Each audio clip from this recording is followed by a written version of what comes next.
You saw the pig on the ball, you know what time it is. It's happy hour time, mofos. I'm Kevin Logan, obviously. Joining me, as ever, it would not be a happy hour without my co-hostess with the co-mostess. It's Dr. Kristi Winters. Hello, Kevin. Hello, how are you? Hello. Hey, I'm excited because you've got someone else to introduce after me Well, tonight. we have, indeed. But enough of this small talk. Joining me, and Kristi, for a special waste of everyone's time, including theirs, it's the god of atheists. It's PZ Myers.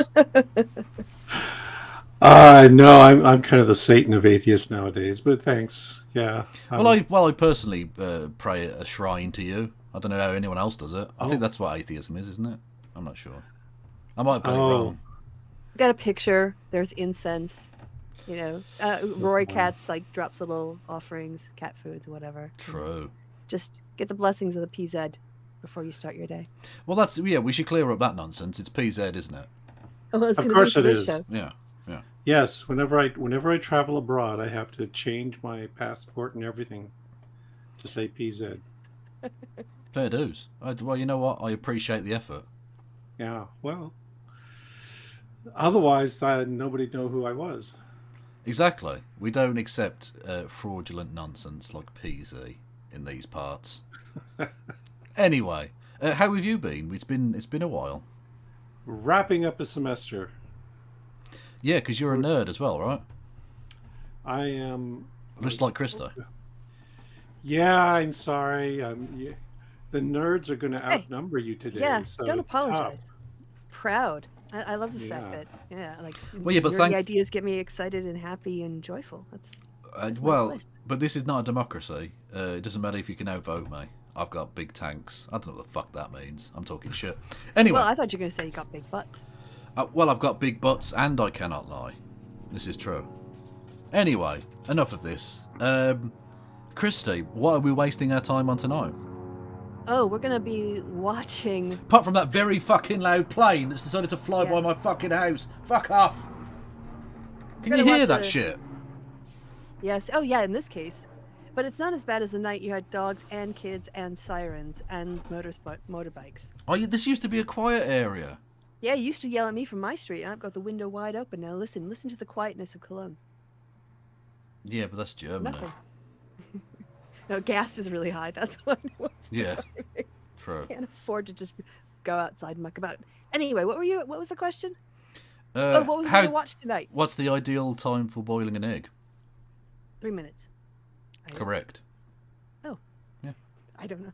I haven't boiled an egg since my student days. I don't know. Anyway, some yes. dickheads. We are watching some dickheads. Now, we are... And we wanted PZ's expert opinion on dickheads. We did, and yeah. I thought to myself... I'm an expert on dickheads now? I don't know. Well, honestly, you've been sued by one. I've been sued by many of them. Okay. Yeah. So I was about to say, your dickhead watching days go all the way back to classic ones like Thunderfoot and the like. Oh, yeah. Wow. And before. Yeah. Look, all I'm saying is PZ is an OG when it comes some respect on his name. Dickhead watching. He was out here fighting the good fight before you even knew there was a fight to be had. Exactly. When many of you quite literally were in school. Because it was a long time ago. So, anyway. And some of them weren't even born yet. So, I know. I saw a police officer the other day that looked like they were about 12, and I thought, I am getting very old. I'm getting very old now. This is tragic. Anyway. ACAB includes 12-year-olds, just saying. Anyway. Yes, so... one of the people in particular I was sort of interested to get your take on, because one of the 4 absolute pricks, and they are all pricks who are part of this debate, is James Lindsay. Did you ever have any run-ins with him during his skeptic phase? Not really, because I got wind of them really early. Right. And saw what they were doing, and I was antagonistic from the beginning. So I was not... You were dismissive of James before it was cool. Oh, yeah, and Boghossian. I yeah. despised Boghossian from the very beginning. I thought he was going to be a disaster for atheism, and I was right. Mm-hmm. You were? Correct. Very much correct, yes. Okay, so firstly, again, OG dickhead watcher and good judge of character.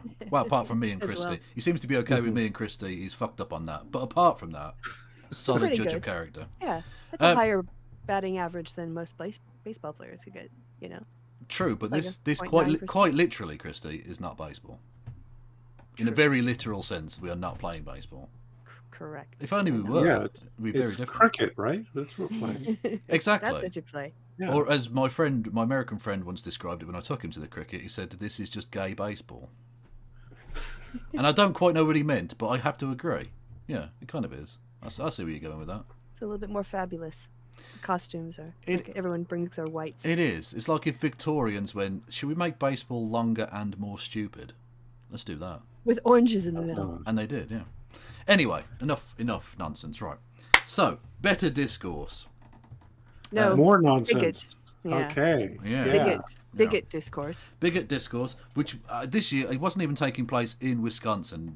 They've moved from your home state, Kristo. Yeah, they've hosted them in Texas now. Gee, I wonder why. One of the most fascist states in America. This is the mythicist gang, isn't it? Mm-hmm. It is. Yes, it is. That is exactly. They've rebranded into different kinds of shitheads. Yeah. Very much Not so. just, yeah. Mm-hmm. Anyway, so they've got their better discourse 4. They've got Destiny there, ironically on the left. Lol.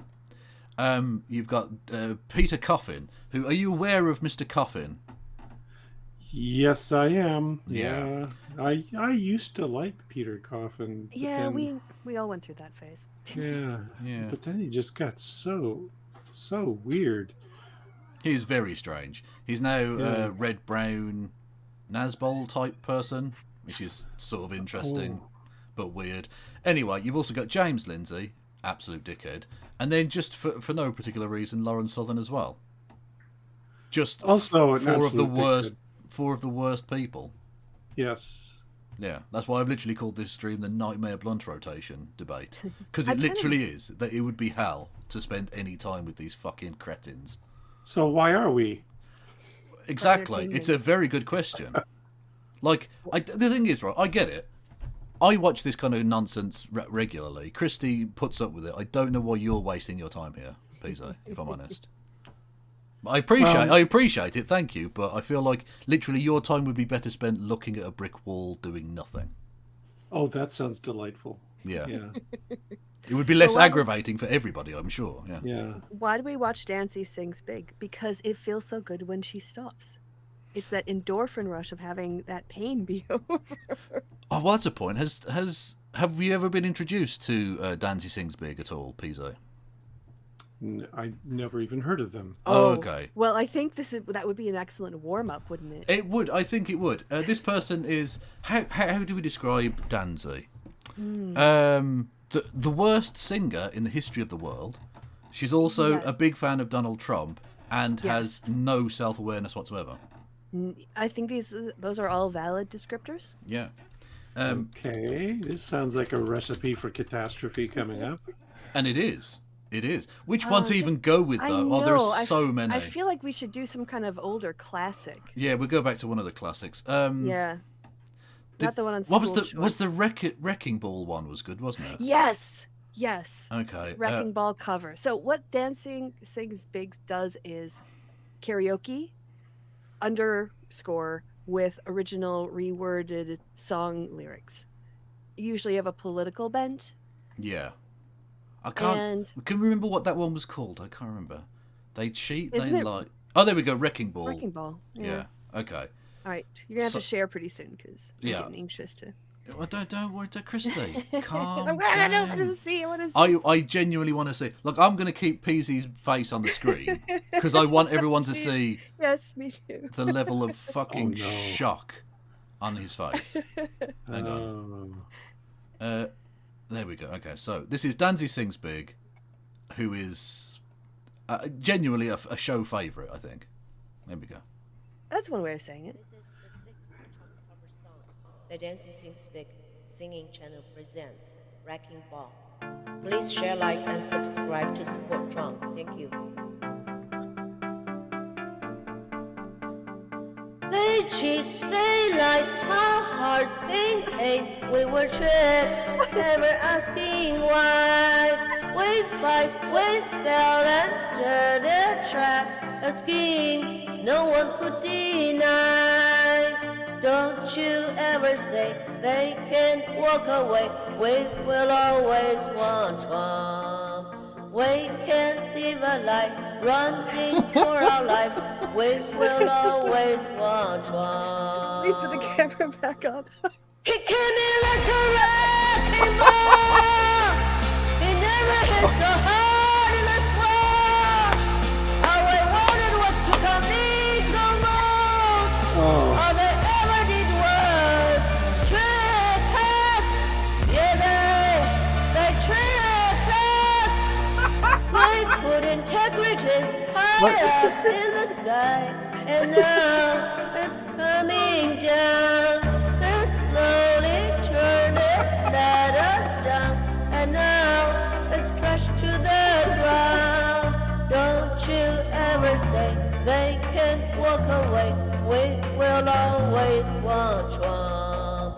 We can't live a life running for our lives. Get ready, peasant. I'm gonna die. Get ready. He came in like a wrecking ball. He never hit so hard in this world. All we wanted was to come legal most. All they ever did was trick us. He came in like a wrecking ball. Yeah, they just block windows and cheat. That observers always say they need. All they ever did was trick us. Yeah, they tricked us. We never meant to start a war. We just want to come legal moves. And instead of blocking ears, they should have let observers in. We never meant to start a war. We just want to come legal moves. I'm It's gonna okay. die. It's Are safe. we going to listen to the whole thing? I'm gonna die. we busy? We can stop there. We can stop there. We make the chat listen to the whole thing. Oh, fuck me. Oh, Okay. I'm gonna. See, die. now you feel that rush of relief when it ends. Yes, I do. Although, were you just stomping on Rory Cat's tail to get that sound? Because that's cruel. That's a real person who puts those songs online. She's for got everyone like to say. 30 songs. How many people follow her? Too many. I don't know the exact number, but it's too. That would be many. about 3. Would be Yeah, too many. yeah. Yeah. Well, thank you for that. I mean, I didn't feel like it was silly enough wasting 2 PhDs' time, so I thought I'll waste it with something even more worthless than it was going to be anyway. So Look, James Lindsay will be so much easier now to listen to. exactly. Oh, is that true? I don't know. Well, you can tell me. You tell me what's worse, what he just said or dancing. I think I'm already in the cesspit and we're just kind of flailing around, and I don't. True. Okay, so these 4 intellectual titans, by which I mean idiots, are going to talk about the Great Reset, global tyranny or conspiracy. Are we aware of what the Great Reset is? No. What's Okay. being reset? It's, well, the entirety of international politics and culture, apparently. It's basically a reworking of cultural Marxism. It's a far-right conspiracy. The idea that they're going to completely remake the world in the image of them, in quotation marks. Basically, Jewish people. They're attacking Jewish people. But this great global event is being led by some Jesus mythicists from Milwaukee. Yeah, well, Jesus. Okay. Yeah, Jesus was from Green Bay. Yeah. Well, what they like to do is bring in leftists who they know will criticize the center left and like progressive left generally, and then get off topic. So I don't even, from what I remember, I don't think they actually talk about the panel theme hardly at all. Yeah. From what I remember. Yeah. So are the leftists going to pop up like little Jack in the Box somewhere in the middle of this? Because I don't see any on that stage. True. Ooh, burn. Fair. Okay. Let's dip in. All right, this panel, we're going to talk about the Great Reset. So get ready. Is it a conspiracy theory, or is this something we should actually be concerned about? Yeah. Why do we care? In June 2020, 3 months into the pandemic, at a meeting online, Klaus Schwab said this: "The world must act jointly and swiftly to revamp all aspects of our societies, economies, from education and social contracts and working conditions. Every country, from the United States to China, must participate in every industry, from oil and gas and tech." So a person said a thing. Right. That's usually how they start these things. Awesome. Yeah. I mean, I also said I like omelets. Also, like, it's as important to anything. Like, who cares? This person said a thing. That's not evidence of anything. Right. You need to show me some concrete evidence of them doing this, and then I'll take you seriously. Must be transformed. So this is the World Economic Forum. Let me start with their mission statement here. The forum engages in the foremost political, business, cultural, and other leaders of society to shape global, regional, and industry agendas. Moral and intellectual integrity is at the heart of everything we do. Our activities are shaped by a unique and institutional culture founded on stakeholder theory, which asserts an organization is accountable to all parts of society. We believe that progress happens by bringing to be together from all walks of life and drive them to influence positive change. Stakeholder theory. When I hear theory, I think, James, tell us what stakeholder. For a second there, I got flashbacks to the old atheist days. I thought he was going to say, it's only a theory. As if it was an argument. He didn't, thankfully. But I'm sure they're going to say something equally stupid. So. Yes, there's something terribly wrong with stakeholder, I guess. Yeah. Well, yes, the whole idea here is that you have more people you're responsible to than just your shareholders. There's society, there's the environment, so it's about corporate responsibility in some ways. You're part of I agree. I hear that word a lot in academic discourse. Oh, we have so lots. I'm perfectly familiar with it. I'm just wondering what Lindsay is going to find wrong with it. Oh, I was explaining for the chat. Oh, Not you. I know you know what stakeholders are because you're an academic and there's so many stakeholders. I was about to step in at one point and go, can you not patronize our guest, please, Kristi? No, I was really explaining to the chat. I think he probably knows what that word means. I'm usually the explainer, unless Kevin's being the explainer. So, yeah. Don't get me wrong. The audience are thick as pig shit, so they will need it explained to them. But as our guest is an esteemed academic, so please, Kristi. I wouldn't deign to explain the plebs. We might get into some stuff I need explained to me. We'll see. Look, the plebs need this explaining to them, but the milieu. Those are in the ivory tower. Exactly, yeah. We for some reason they let me in. Presumably I just snuck in past the guards or something, But yeah. I'm here too. Okay. Stakeholder theory is. Okay, so stakeholder is a interesting word. So obviously it kind of means what it sounds like. Kind of. A stakeholder is somebody who has a stake in the outcome of something. So if you're it's already good. His explanation of the word stakeholder is good. It's someone who has a stake in something. Yep. Yeah, I mean, technically he's correct, but, maybe don't talk to us like we're six. Actually... Well, then again, it is the bigot discourse audience. So. I guess. That's true. He knows his crowd, yeah. No, that's fair. You know what? Kristi, I didn't appreciate his stagecraft. He knows his audience. He's speaking to them. Good. Okay. Mm-hmm. Parent of a kid in school, you're a stakeholder in the school's ability to do its education through your children. If you're a child in the school, you're a stakeholder in some sense, although you're a minor in the school and how it's run, etc. That's the basic idea of what a stakeholder is, but stakeholder theory is in fact something a little bit different. Stakeholder theory, which is outlined by Klaus Schwab. Okay. How long do we go before we get our first either communism or neo-marxism or something like that? Do we think? I mean, I've seen this before, so I'm sort of asking hypothetically. I'll do the over-under of at about 5 minutes. Oh, okay. I'll go for 3. 3? Oof. Okay, we'll see. Bob in his book Stakeholder Capitalism, which I think was his first major book. he outlines this idea that what you actually need to do is adjust capitalism away from a model where shareholders are the primary determinants and the economic factors are the primary determinants of how we're going to organize and do business. And we're going to shift into one where experts are going to be named as the kind of representative stakeholders, say for issues like the climate. So you're going to have climate experts who are going to become stakeholders who are going to speak on behalf of the world in terms of what the climate does to you, what ExxonMobil does in their business.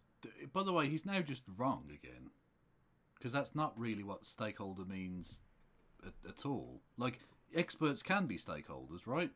But like the people who use a service are stakeholders. Correct. So you don't have to be an expert in any respect. Like, if you're talking about the climate, literally every person on Earth is a stakeholder. Yeah, he's once again cherry picking one person's, what allegedly one person wrote, which I trust he misinterpreted. Yeah, almost certainly. Yeah. A safe bet, yeah. Practices. Also, though, it kind of merged in corporate social responsibility and best practices in corporate governance. So what you end up with is what stakeholder capitalism or stakeholder theory is that the economy writ large is best organized by an expert class of people who are appointed to kind of dictate, especially on environmental, social, and governance policy. No. In terms of what this means. No. Also, Just wrong. Experts generally are consulted in every economic system because they're experts, aren't they? Right, but also to return to his example of a school, do we recognize school kids as experts? Is there a professional school kid out there who's trained in making executive decisions? Because this isn't what stakeholder theory implies. No, Yeah. it does imply representation. So the Yes. parents' interest would be represented by a person who is elected to represent parental interest, and teachers would be represented. And yeah, so you have a representative, but it's not a panel of experts on parents and experts on teachers and experts on pedagogy. Right. Yeah. Which is what he's trying to make it sound like. Or you'd have, like, I mean, an example would be like you have a workers' representative on the board of a company, which is what happens in Germany, I think, isn't it, Kristi? Yeah, we have works councils. Yeah. Mm-hmm. So, like, that would be an example of one of the stakeholders, i.e. the people who work at the company, having a say in the running of the company. So what you guys are saying is quite sensible and reasonable and sounds like a good thing. I'm just curious now, how is James Lindsay going to twist this into the root of evil? Yeah, well, because people are bad or something. Oh. So you can't allow them, like, to have a say in things. That would be terrible. But he's a populist, you understand? Yeah. One of those, yes. Yeah. Okay. In practice, it means that these stakeholders somehow convene, somehow get together through maybe an organization like the World Economic Forum, and they set policies and they set standards for industry so that capitalism can be taken away from the shareholders and put in hands of the stakeholders so that we don't create calamities like catastrophic climate change and so on. So that I tried to give a neutral definition for what they consider the stakeholder theory to be. That's but not the neutral. shortest answer is that technocrats need to decide how we're going to run everything or else we're going to have a calamity. No. No, wait. No. No, it just isn't. That's just no. fundamentally wrong, yeah. I think this would be a good first time to ask. Better or worse than Danzig? Well, this is Danzig before Danzig got to the chorus where she just starts shouting out. So this is early verse Danzig. Yes, this is building up to The Danzig. confusion on your face when she started to sing. It was so- my god, I'll never. I had tears rolling down my face. I had to blow You know, my nose. I come onto a friendly chat and I was wondering why you hate me so much. So, yeah. Now you're one of us. One of us. Yeah. One of us. Did you also believe the stakeholder theory? Is that a correct definition? Yeah, it sounds pretty accurate. Like she why would is this know. good? Yeah, thanks for coming. Yeah, brilliant. What a contribution. Or bad? Why is it good? Yeah. or bad? Why? Stakeholder theory thinks, okay, I could imagine somebody saying, well, look, capitalism, having a company run completely for the shareholders, you might dump sludge into river. You might do you might kind of. I like the word might in this. Right. Like, that doesn't happen all the fucking time. Yeah. They fact might do that. I mean, I can't think of any examples off the top of my head, but maybe a capitalist company might act in a way that wasn't entirely in keeping with human rights. Maybe. We forget that in the a century ago, in the Great Lakes, there were signs in front of Lake Erie that says, "Do not throw lit matches on the lake," Yeah. because there were lake fires Well, when people did that because of the pollutants in the water. Wasn't it? Was it Cleveland or somewhere where the river was so polluted it regularly caught fire in the 60s and 70s? Yeah, that was Lake Erie. Oh, was that Lake Erie? Okay, yeah. Yeah, and I grew up near Seattle, and Lake Washington, when I was growing up, was this horrible opaque sludge. Yeah. And they did so much cleanup that the scientists were very excited because they could watch the evolution of fish in the lake in response to the major cleanup that was done. Wow. So yeah. Well, That's no, they could make up lies to claim it was evolution. Oh, right, whereas right, clearly yes. God was making them again in a different way. Yeah. Different Yes. kinds of fish. Okay. Okay. Yeah, fact. Sure. If people didn't kill each other, we wouldn't need laws against murder. And if corporations hadn't already dumped a bunch of pollutants into the air and the water and the land whenever they get a chance, we wouldn't need the EPA or other regulations. But they do, which is why we need them. Yeah. Take advantage of people that don't have a big stake in society. So we have to consider the community.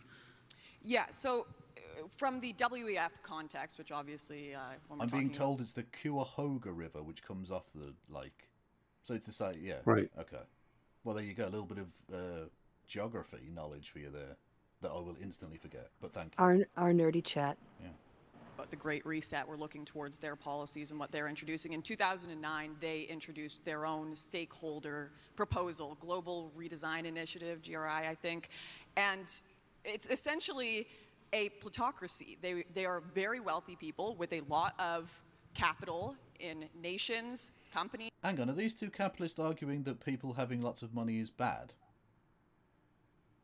Is that, Also, is that what I'm getting from this? Because that doesn't seem to go along with the fact that you both work for very rich people, you know? yeah.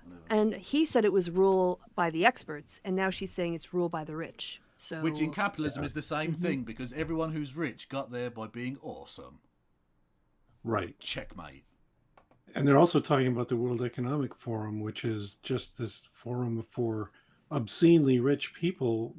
What does that have to do with leftism? nothing. Nothing. None of those. Well, George- none of those people. George Soros is a leftist. So, checkmate. Oh, right. Yeah. Okay.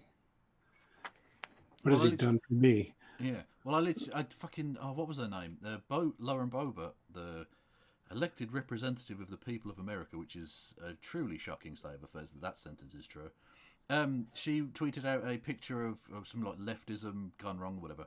And one of the people that she had on that image was Mark Zuckerberg as a leftist. The guy who literally rang up Donald Trump to congratulate him on election night.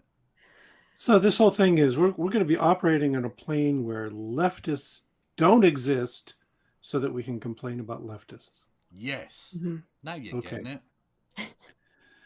Yeah. Yeah, you wish you weren't, but you do. Corporations, and with this stakeholder theory, they are going to be the ones making the decision for the little people. And this used to be something highly criticized by the left, actually, pre-COVID. There we go. You can find Guardian articles about it saying these people are trying to set up a government run by themselves as the stakeholder over poorer people. But it's obviously become just something the right have to criticize now, since the left have given up that as well. Okay. Okay. I want to know. Wait a minute. What the way she uses stakeholder there? She's talking about this organization where they're setting them up as lords above us all, and she's somehow associating that with stakeholder theory. This doesn't make any sense either. Nope. No. But also, I like the idea that Trump supporters are now against the idea of like billionaires running the place. I mean, okay, it's an interesting take. We'll see how you get on in 2024 if he runs again. So, Peter, you're a big power to the people guy. How do you see Oh, this? fuck off. Just instantly fuck off with that introduction. A power to the people guy. He's a fucking Stalinist. What are you talking about? He has to make up for the fact that Peter only got 6 minutes of airtime on the last conference. True. Well, if you had anything interesting to say, it might be worth something. Get up and kick yourself in the nuts again, Pete. It's like the only entertaining thing you've ever done. I mean, this is taking advantage. Is this? Why isn't this helping the working class? Well, I actually don't think it's helping the working class. I think it's more or less exactly what they're saying. Like, it's ultimately a representation matters type situation where they pick the people who are going to sort of advocate in their interests in order to make the decisions and all that. I don't really have a lot to say that contradicts what they have to say. What a fucking surprise. Right?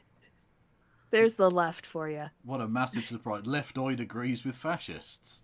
Awesome. Well, the hand-picked leftists that get invited and accept an invite to this con. Yeah, that's the point. It's Peter Coffin is not a leftist. Is the takeaway from that, I think. Anyway, let's see what Destiny has to say. He really is a very small person. Sorry, it's not relevant. It is also true, though. Destiny, any thoughts on stakeholder? I think we've been told a lot that the United States, a rising tide lifts all boats, and I don't think we really feel that way in the United States. I think the concept of stakeholding is better than the concept of only having shareholders, because I don't think all of us feel invested in the United States when our businesses do well. Or I could be wrong, but I don't think very many people feel good when Elon Musk makes another $20 billion or when Zuckerberg makes another however many billions of dollars. I don't think we all feel like we're invested in the success of American companies. And, I hear it's funny because people will explain like, well, stakeholder capitalism is when a very limited number of highly capital-intensive elite people make decisions that impact all of society. I mean, isn't that what we have right now? Like, what's the difference there between, like, shareholder... Like, I think the concept of a... If we just said correct, what's the topic being discussed? If that's what you have now, then what are they changing it to? Well, under James's definition, it doesn't really change. Under his invented one. It's just you replace, experts, and like you say, experts have money because that's how they got to be rich. Yeah. Right? But that's not stakeholder theory. No. Stakeholder is to move some of that burden from only being allegiant to your board of whatever, your shareholders for your company, and trying to have a little bit more of a socially responsible, way of running your company, which is kind of what we already try to do anyway with like government organizations, right? Like the EPA exists to represent like the public as a stakeholder and how companies function, or other, executive branches exist, the FDA, to represent like people's interests in, food companies. We have a stake in that.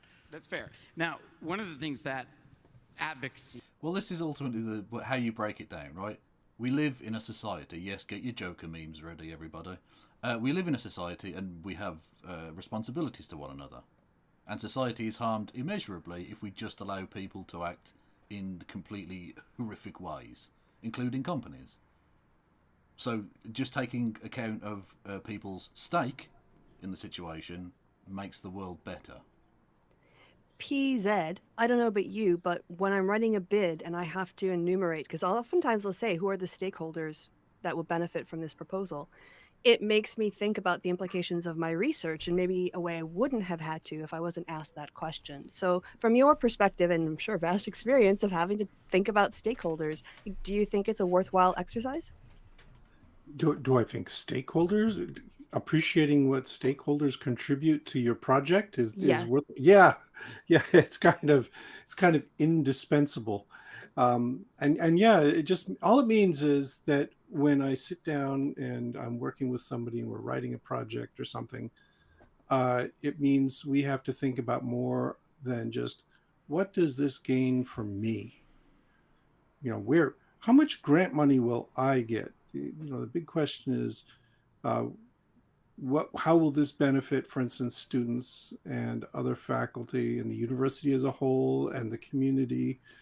My university is very big on telling you got to pay attention to the community out there, the townies and all that. We also care about things like American Indian rights. So all that has to go in there. So yeah, that's it's a good thing. That's what we're supposed to do. True. Although, of course, the only stakeholder I like is Abraham Van Helsing. Hey-oh! Like the EPA and peace that actually does have at least some connection to the president and somebody voting is getting replaced with ESGs. So someone in chat asks, what university do you work at? University of Minnesota Morris. There you go. The ESG products, you can have like environmental, social, global scores for corporations. You may. Can we pause that for a second? I don't think it's. 1 second. That's okay. Sorry, you caught me mid-sip. Go on. Oh, no worries. I just don't think it's global. I think it's social, environmental, and governance. I don't know what global would even mean. So I just wanted to look that up. Social, environmental, governance. How come? Yeah, you think ESGs being so bad or big? Discussed would be online more. Governance. Yeah. Hold on. The fuck are you doing? Yes. You're just saying random snippets of words now. Sorry, I'm typing and I'm trying to fill the dead air. Meaning of SEG: environmental, social, and governance.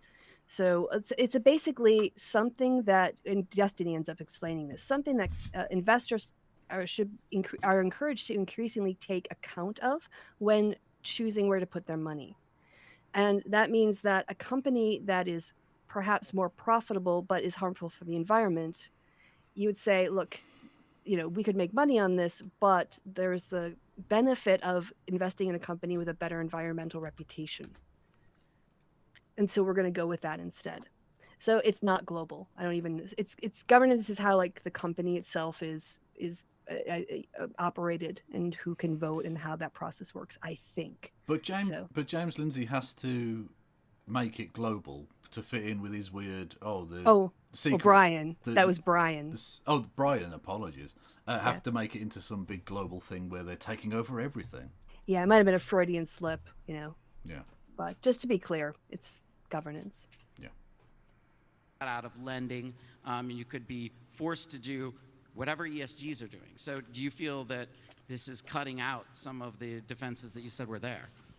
I doubt we would ever implement something like that. I like people talk about it a lot, but I brought this up earlier in a panel. Like, all of Europe will uniformly condemn Russia for their actions, but they won't stop buying their gas. I don't think that any individual country is about to sign. There's a reason why so many of these like global climate accords that everybody gets so mad about end up being non-binding with no enforcement mechanisms. It's because the result of actually enforcing these types of, you call them ESG scores, whatever, would probably be pretty catastrophic to trade for a lot of these companies and a lot of these countries. And at the end of the day, the people that would get hurt the most by that are probably going to be working class or poor people. But what if all the companies decide to do it? Like, what if the bulk of the companies, if 90% of companies decide to do ESG, is pretty enforceable? Then it's going to depend on what the score is rated for, I guess, or what kind of score we're talking about.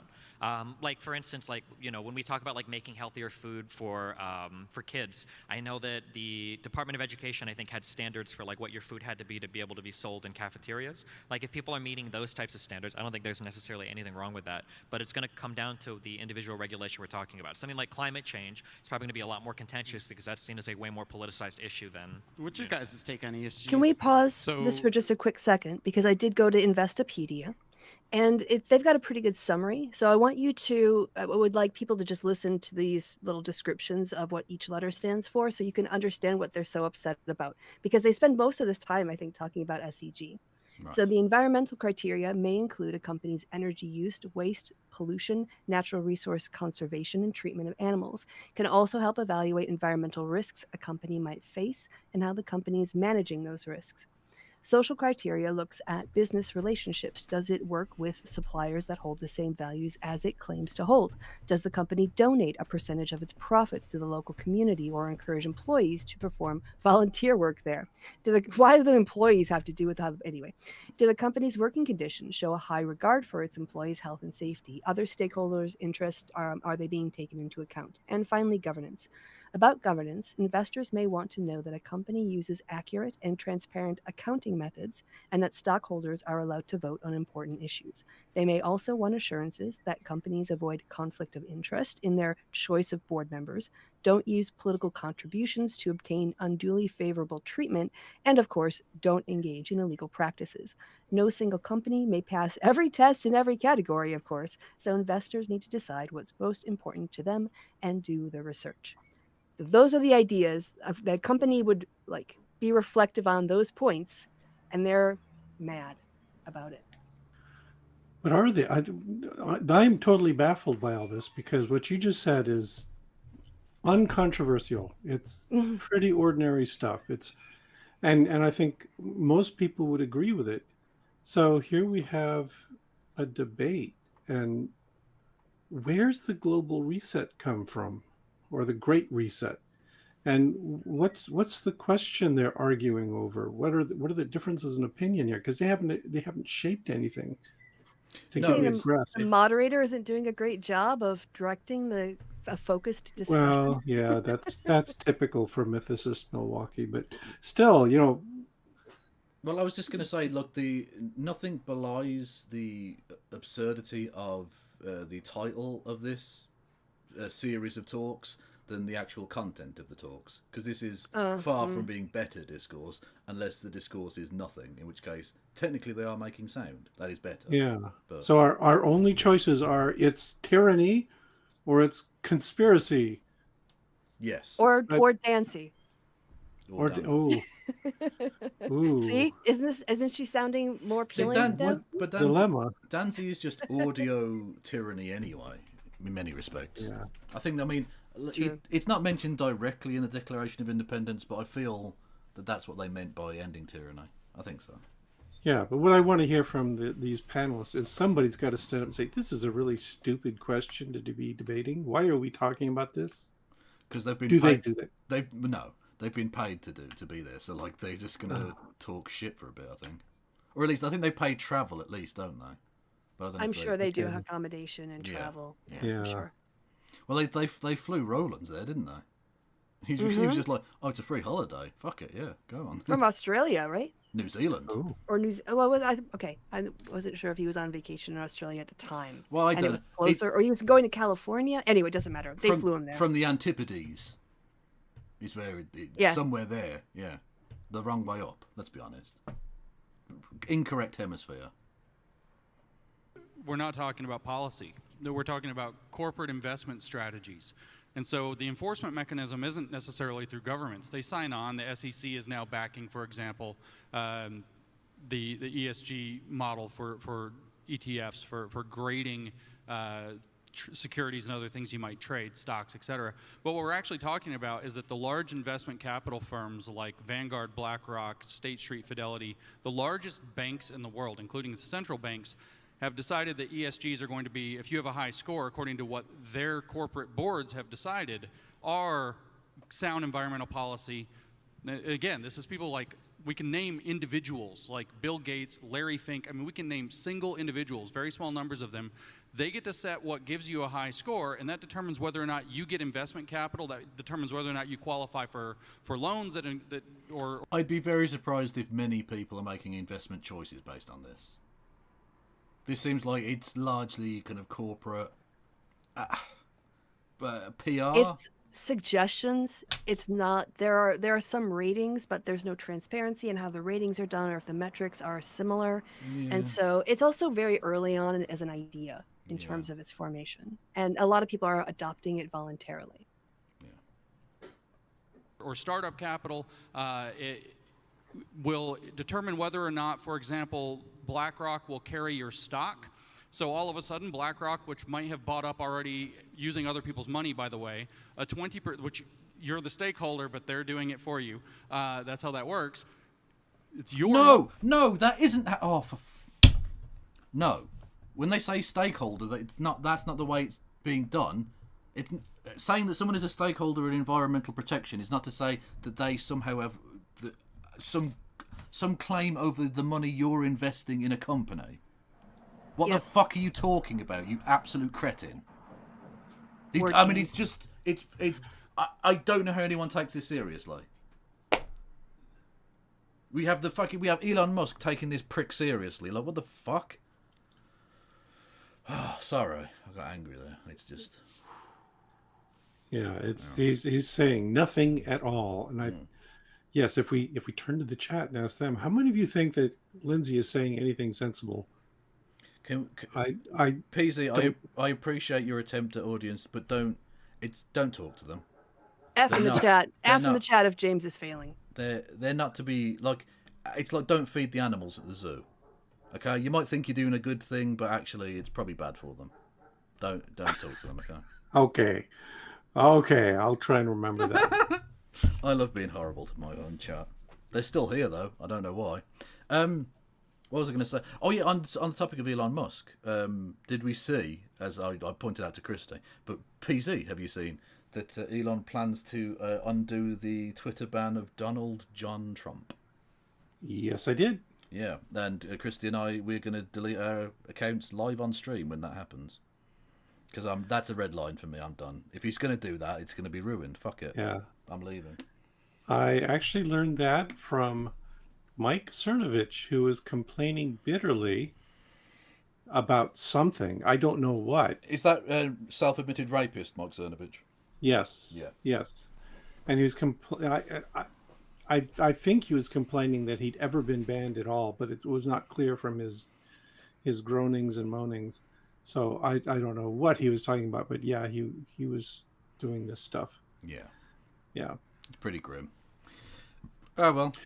Yeah, why isn't Mike Cernovich banned from Twitter? That's where he's still got a blue tick as well, hasn't he, I think?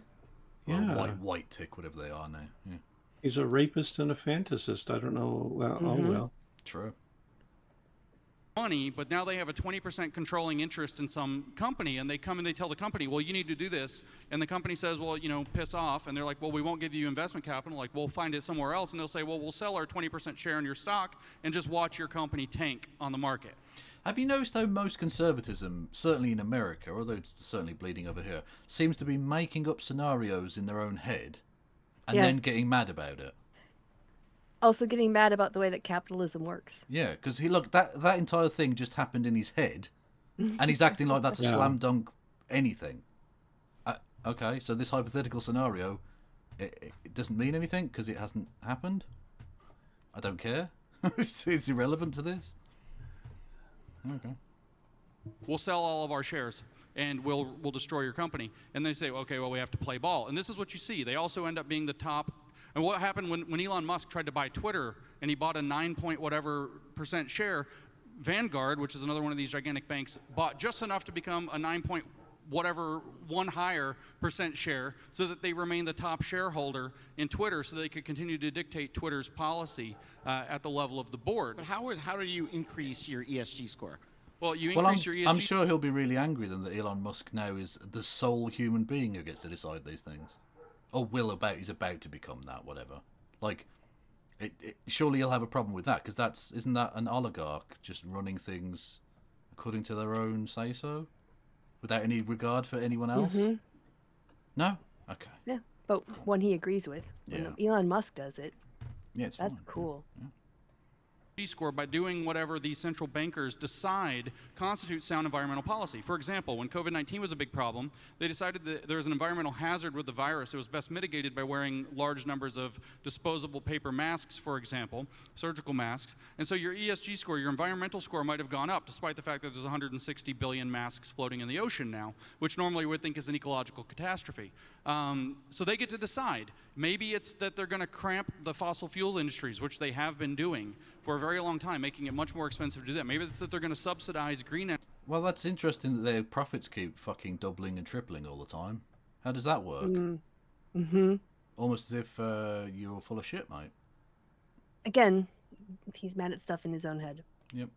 I don't know where he got this thing about the masks, but floating in the ocean, I don't know where they...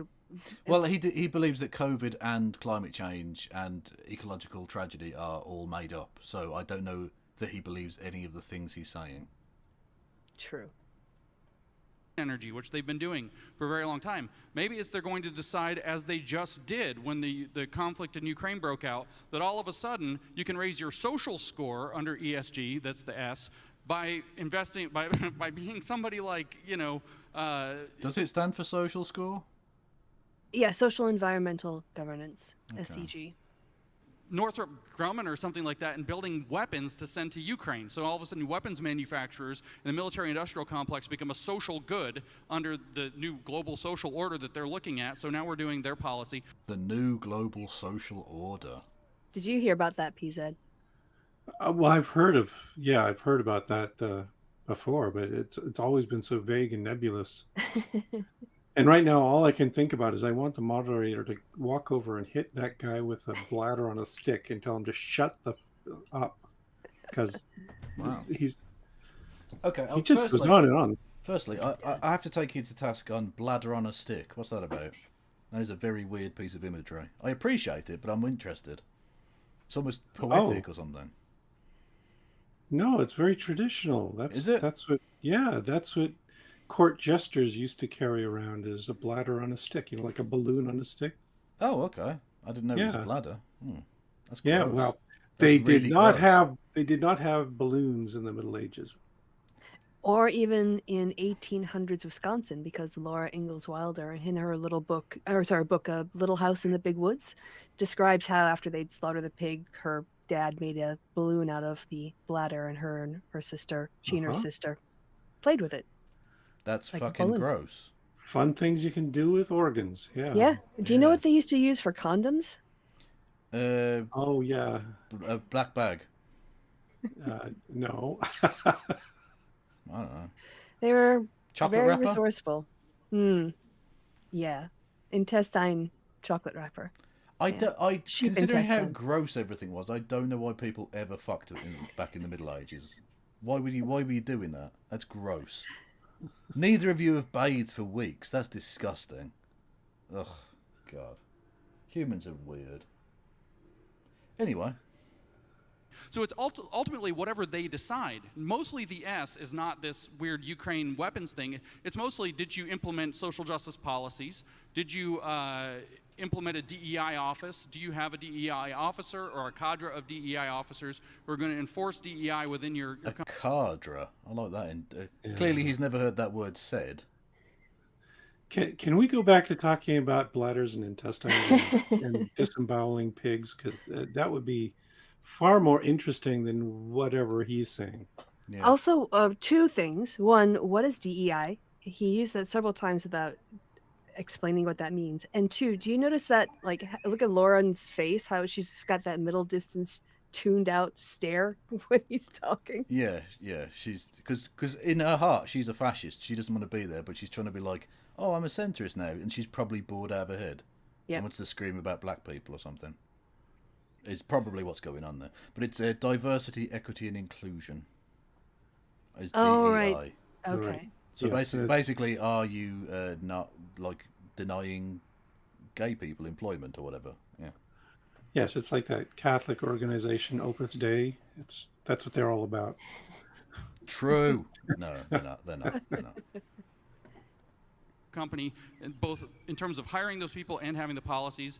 And then for your G score, you might raise your governance score by, again, hiring consultants that these people tell you. ESG officers right now make about $1 million a pop. It's a 7-figure job to be. $1 million a pop. Please do tell me where these people work that they're paid $1 million for this.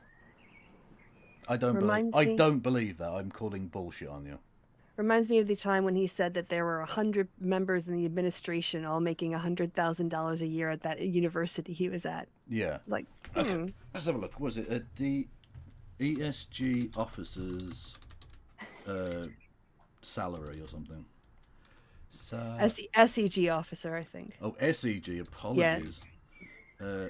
Officer salary. Glassdoor, an SEG officer. That's in Britain. An SEG specialist, an hourly contractor can earn $21 to $23 an hour. An SEG solutions manager, $138,000, and that's at Glassdoor. Okay. So maybe he was thinking of the staff of the athletics department. Right. Yeah. Because they actually make those Yeah. salaries. Yeah, the Mhm. head coach of the football program earns $4 million or whatever. Yeah. So not $1 million. No, He's talking not close. shit. Yeah. A corporate ESG officer, and every big corporation is, if they want a good G score, has to hire one. So what you can see is that this works like a cartel. This works like a racket using. No, it doesn't. Not at all. Not in any way does it behave like a racket. What are you fucking on about? It's so ridiculous. Also, if they're paying $20 to $23 an hour, that's a nice enough wage. You can live on that. But that's not that's not going to bankrupt a fucking multinational. No. It's the shit. The protection racket. Oh well, it'd be a shame if something happened to your company. Pay me $3. It's not. It's even if it were a racket, it's the shittest racket I've ever heard of. But maybe that's what all the attendees of the World Economic Forum get paid. Yeah, exactly. Yeah. George Soros is like, they've underpaid me. They only gave me $19.50. Bastards. Here's the thing. If you are a company and you're hiring an SEG officer, that means that you're looking for capital investment, which means that you plan on getting more money out of the investment of hiring this person than you have to pay them. Yeah. Or you wouldn't be doing it. So that's not a racket. That's just called doing business. Yeah, literally. Yeah. Investment capital as the tools. We're not talking about EPA policy at this point. We're now talking about a small number of people, maybe 50 in total, deciding what the best environmental policy is, Bill Gates among them, what the best social policy is, Bill and Melinda Gates Foundation and their educational initiatives being among them, and then whatever else was his governance, deciding that's how your score goes up. And it determines not whether you're it's not the government checking you on this. It's corporations and mostly banks offering you whether or not they're going to play with your capital. So it's a totally different mechanism. It is fascism is the name for it. There you go. It's fascism is when you have an inclusion officer. Yes. Because famously, the Nazis were big on inclusion. I think it was 13 minutes before we got to an ism, though. True. No, to be fair, he did. Yeah, no, he before he spaffed his fucking nonsense out there. Yeah, a good few minutes. That is admirable. Yes, but if we had cut out all the empty noise that James Lindsay made, it would be under 3 minutes. Yes. Therefore, I won the bet here. I don't know. That's. I'll be honest with you. I feel like that's a stretch. I feel like you're trying, and I appreciate the effort, but I think that's a no. I'm timing him, and he just crossed 5 minutes, so yeah, it would have been under 5 minutes. So it would have gone to peas. Okay. Managed it. No, you were the one who said 5 minutes. You said 3. Yeah. Oh, okay. I didn't say any, so I'm going to say just under 5. It depends on if you take the whole debate or just when he's speaking. So I feel like this is not a conversation that needs to be had. Yeah. Fair. Yeah. Because on the other hand, listening to James Lindsay speak is an eternity. Just true. On its own. Talking of conversations that don't need to be had, this nonsense. Segue time. For this, and I think we can get some strong agreement that this is the model of fascism. And in fact, they call it a public-private partnership, so they don't have to call it fascism, because people would probably be alarmed if they called it fascism directly. Okay, so none of this has anything to do with fascism. I don't know why the word is invoked. Also, I think that this entire conversation betrays like a huge misunderstanding of the efficiency of capital markets in the United States and across the world. Can I break up for 1 second? How many of Klaus Schwab's books have you read?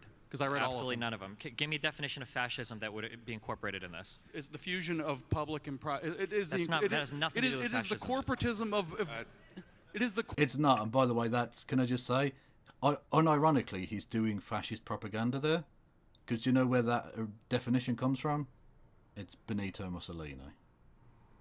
That was how he tried and lied his explanation of what fascism was. It wasn't true. He knew it wasn't true. And James Lindsay is repeating a fascist lie from the 1920s. Bravo, James. You are a very special person.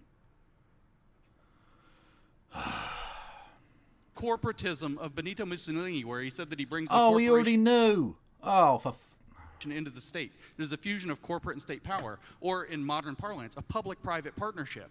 Well, that's the case, then we've been in a fascist state for a long That time. that means literally every single government and. He's an idiot. They're both fucking idiots. Why are they both smiling? They should be deeply ashamed of that exchange. Yeah, this is a little love fest between the two of them. We've been in fascism for a long time. I agree. Mm-hmm. What? Yeah, but still, he's basically arguing that all regulations that constrain the power of corporations is fascism. Yeah. Which is ridiculous. Yeah, I mean, that's the fundamental hole with Mussolini's definition, is that under that definition, all of capitalism is fascism. You could argue virtually every other economic system that's ever existed is also fascism, because there's always some intermingling of the state, be it a nation state or an empire or whatever, with private financial interests. There's never not been that. So it's meaningless. That's like saying all human activity is fascism, because, that it's as ridiculous as that. Ridiculous. Yeah, Benny Mussolini got it upside down. Very true. Which is when it got turned upside down, he was then the right way up. If you think about it. That's an execution joke. Everything in the world is fascist. This is not what fascism is. I guess it's a fun word to use. People on the left like to use it, so maybe people on the right are using it too. So, second thing, the idea... See, even when a right-winger says the dumb thing, he attacks the left. He's just obsessed. He's a weirdo. That like some select group of people are going to be controlling their investment firms and then directing their investment firms against the interests of the shareholders of those investment firms to financially ruin companies or degrade them in order to meet some social paradigm, to where they're trying to increase their scores or whatever. If that was the case, there would be so much other external capital flowing into these industries if these companies were truly being ruined by people trying to raise some arbitrary social media score. I don't think that capital markets in the United States at 17 different levels would allow a few people to make decisions to ruin the way that a company performs. You do realize that these companies control $20 trillion in assets. Yeah, but right? They control $20 trillion in assets because they represent shareholder interests. If these companies were to begin to function in a way to where they were ruining companies, people would... There's tons of capital out there. No. Unfortunately, when you sign up for an index fund, you typically also sign away your vote. You're giving them the power to vote for you by proxy. Yeah, but what do you buy index funds based on? You buy them on past performance. If I start to see that BlackRock or Vanguard is offering me ETFs that are never being competitive with other ETFs marketed by people that don't do this weird GSE stuff, I'm not going to buy from Vanguard, right? These guys live and die based on the performance of their funds. The idea that they're going to arbitrarily tank companies because they want to, win wars on Twitter or because they want to increase some arbitrary score. They don't want to win wars on Twitter. They want to own the world. They already own the world. They're already... Yeah, you just said they control $20 trillion. They literally own everything. What are you talking about? Expecting consistency from James, you'll always be disappointed, like Lucy in the football. Yeah, like, if you've got $20 trillion and you don't already own the world, what is left? I don't own the moon. Like, what the fuck? There's nothing left on Earth. That's like, you own everything that has ever existed at that point. That's how much you have. A select few people that have a high level of capital investment. We're not changing anything. Why can't they do that then? Because people aren't going to invest in their companies. So they don't own the world, is what you're saying. I'm saying that they already have a high amount of capital, but people aren't going to invest in funds that are underperforming other funds just because they're trying to win some... If they hold control over $20 trillion, there's $40 trillion in the world total. They have half of that. I think that's enough to dictate pretty much any of this. What is this term? I'm glad we all agree that there's a few select elites that rule the world and they're dictating our future. So I think we can end... See, just a cheeky bit of Jew posting there from Lauren Southern. Just in case anyone was wondering what she meant by that, she means Jewish people. She is directly saying Jewish people run the world. Yep. Dog whistle and discourse. Yeah. There's a reason why.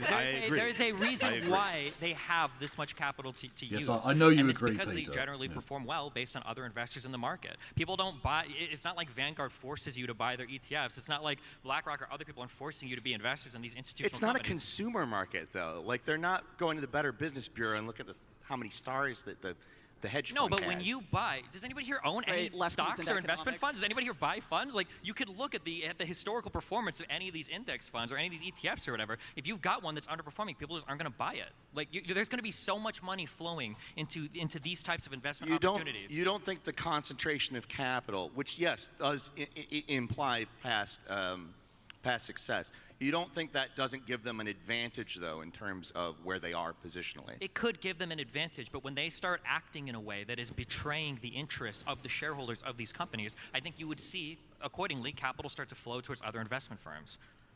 But, I mean, the stakeholder model suggests that your shareholders aren't primal. Yeah. Right? So you could get away with saying, hey, this is the kind of the new way we're doing things, so you've got to accept a lower return. And then people sell your fund. I mean, socially responsible investing has always been a meme that people, like, you can call your investment guy, it's like, I want to invest in something social, and they'll give you like, oh, we'll go buy 10 shares of this like green energy company or whatever. This has always been a thing that's existed in investment markets. But the idea that they would start to return worse performances over time for their funds, and everybody would just accept it, I mean, at that point, that means everybody's bought into the concept anyway. But I just don't see anybody managing their portfolio being like, I could buy SPY, I could buy VO, but I'm going to buy this other fund that only has like a 4% year-over-year return, but it's because they're socially responsible. Like, I don't see a lot of people doing that with their 401. Yeah, it's nonsense. Yeah. I mean, Destiny, unfortunately, is correct on this. Yeah, I mean, unless they wanted a very low yield, low risk investment because they're approaching retirement or they were planning on pulling their money out in a couple of years and they just want something safe. But if you're talking about hedge funds with $20 trillion, no.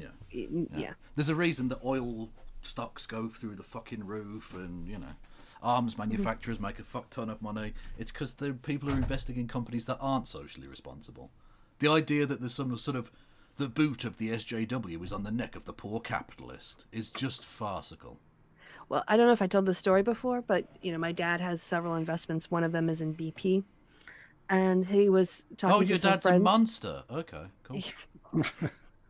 And his friends were complaining about gas prices. And he goes, like, where all this money going? And my dad opens up his retirement account and he shows it. He's like, it's going right there. Yeah. Yeah. And then he cackles and drives over some children. Yeah, and then he doesn't have to worry about up. also he doesn't have to worry about like being bankrupt for healthcare or other things in his old age because he's got enough money set aside. So. Then he set fire to the orphanage home. I'm suggesting your dad's comically evil, even though he clearly isn't. And these guys are also they're just distorting everything because nobody goes to some big company and says you should be more socially responsible because it would be the nice thing to do. Yeah. They actually make logical arguments and they show that, if you do this, you'll have fewer cleanup costs down the road, or you will have more customers who want to participate in this. It's a good PR move. Yeah. Or it's going to have long range effects that will improve your bottom line 10 years from now. Those are the kinds of arguments you make when you're going to say something about being socially responsible. It's not as if there is some SJW sitting there with a shiv and saying you will do this or you're going to get it. Yeah. Well, exactly. It's like with the rainbow capitalism thing. That all these companies will throw money at sponsoring pride events and etc. Not because all of a sudden they've realised actually gay people are humans and they're deserving of rights too. It's because the overall number of people in the population who are like pro-LGBT is much higher than it was before. So they realise it's good advertising to seem like they give a fuck. And they realize that gay people have wallets too. True. Yeah. If this discussion reminds me of a really good RSA animated talk from Zizek called First is Tragedy, Then is Farce. Ideology. And the kernel of it basically was that in today's capitalism, you buy the redemption for being part of capitalism when you make the purchase.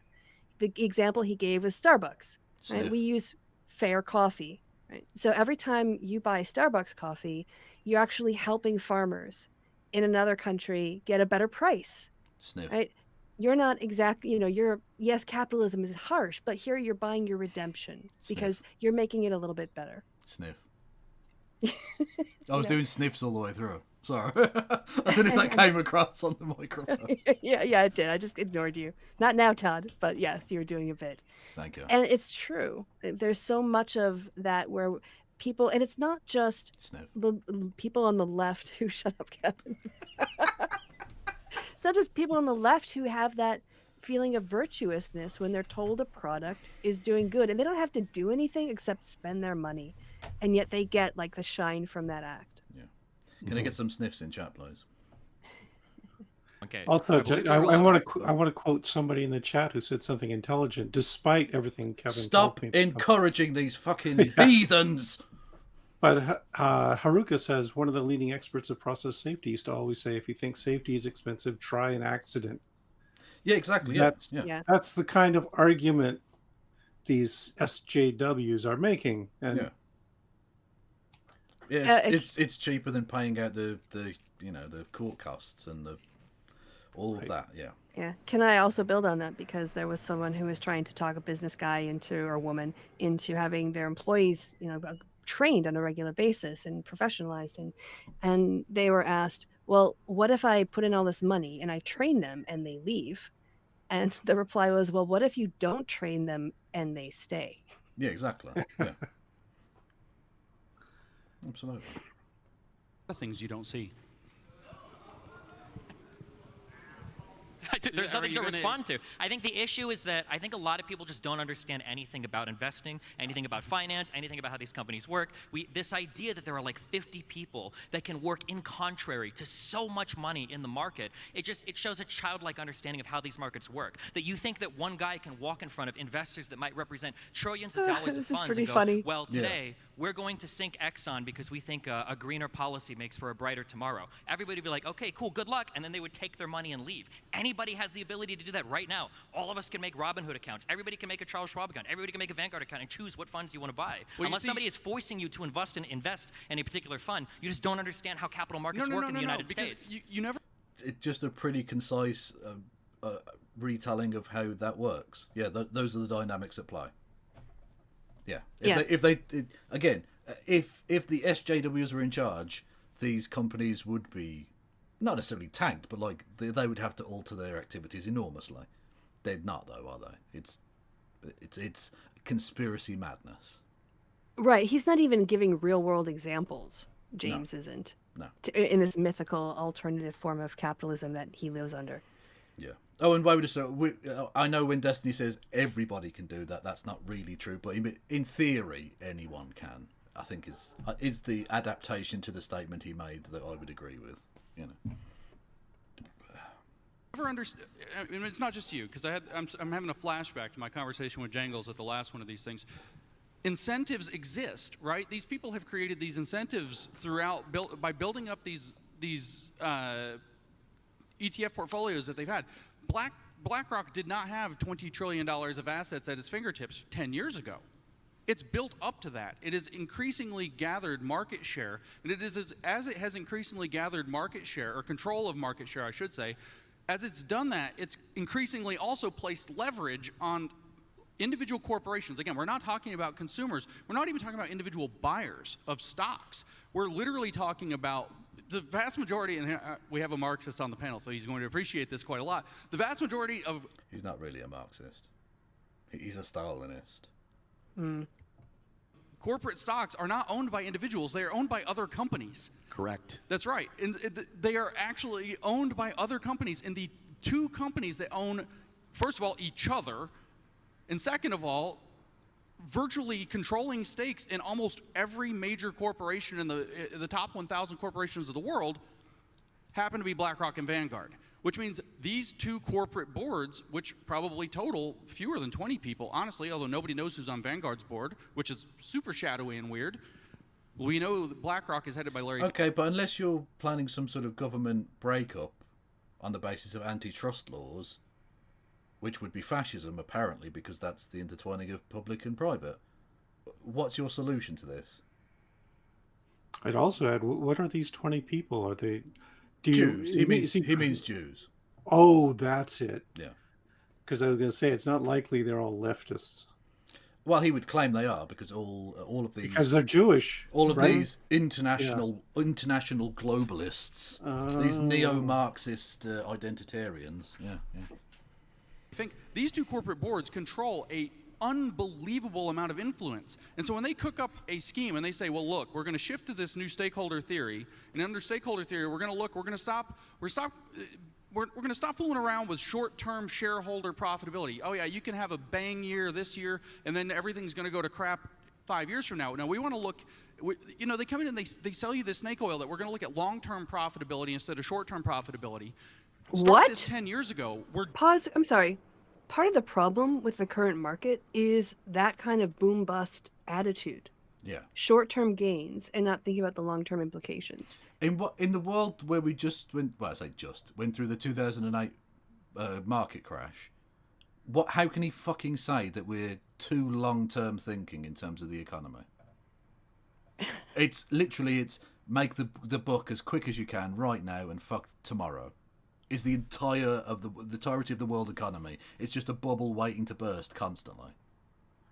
Yeah, and as usual, I am totally confused because he's complaining about these 20 people who Jews control all 20 whatever control all this money. And what is his alternative? He doesn't seem to like stakeholder theory, which would say, yeah, we ought to be distributing a little more responsibility here. Does he want just 10 Jews running everything? What's his end game here? No, he wants just him and Donald Trump and Elon Musk to run the world. James Lindsay is not part of that equation. No, he is not. Was the old adage about was it only two groups of people vote Conservative? The rich and idiots. Look inside your wallet to see which one you are. Yeah. You're not on the inside of this, James. It seems what he's in favor of is companies seeking to add an extra half a penny to their share price in the next quarter, even if that means, denying their employees a better healthcare plan. Yeah. There's a lot of nonsense in everything he's saying, isn't there? There's so many different angles, but I just want to again just drive home they are just doing Jewish question posting at this point. 20 secret shadowy people running $20 trillion of the world. Ooh, it's like learned Elders of Zion shit. It's except they're not banks, it's hedge funds. Yeah, exactly. Now seeing Elon Musk has just tweeted out like today that ESG doesn't make any sense. We're seeing the challenge against Disney, which is their social score has been great. But Elon Musk doesn't understand that if you have a tunnel which you can't escape from, that would be a bad thing, and that's going to fuck up at some point. He also doesn't understand that weather from the outside gets into tunnels. There are lots of things that baffle Elon Musk, is what I'm suggesting. That doesn't put it in a very exclusive category. And citing Elon Musk as an authority on anything tells me you're a moron right there. Not true. I would cite him as an expert on getting money from mummy and daddy's emerald mine in apartheid South Africa. That's definitely a thing he's an expert in. Checkmate. You win. Okay. True. Starting to see these cracks in this dam, but this thing has been building up for 10 years. And very, very few people were talking about it. And since we're talking about the Great Reset is... When the fuck were any of you talking about the Great Reset? It's the title of the thing, right? And no one's mentioned it. And we're 20 minutes in. To the idea that we're going to now reorganize the economy around this model, because these people who have this model of environmental, social, and governance sensibility are going to be able to better dictate what long-term sustainability and resilience, primarily, not even profitability for corporations, is going to look like. But we have a name for that, which is central planning. It's just a You're a fucking idiot! Oh my god! He thinks that's central planning. For those who don't know, central planning was the command economy structure of socialist governments like the USSR, where they would literally have like quotas of grain to be placed from one city to another, from one town to another. Like, if he thinks this is what central planning is, he's an idiot. He's an idiot or a liar, or possibly a bit of both. I'm tending toward the both answer. Yeah. Planning for the future is not central planning, because every corporation does that to some extent. Resilience doesn't mean communism, James. Invention of central planning, but now you no longer have governments or even anybody who's accountable to people. You have a very small number of corporate managers who have seized that planning role for themselves through these mechanisms. What does central planning mean to you when you say that?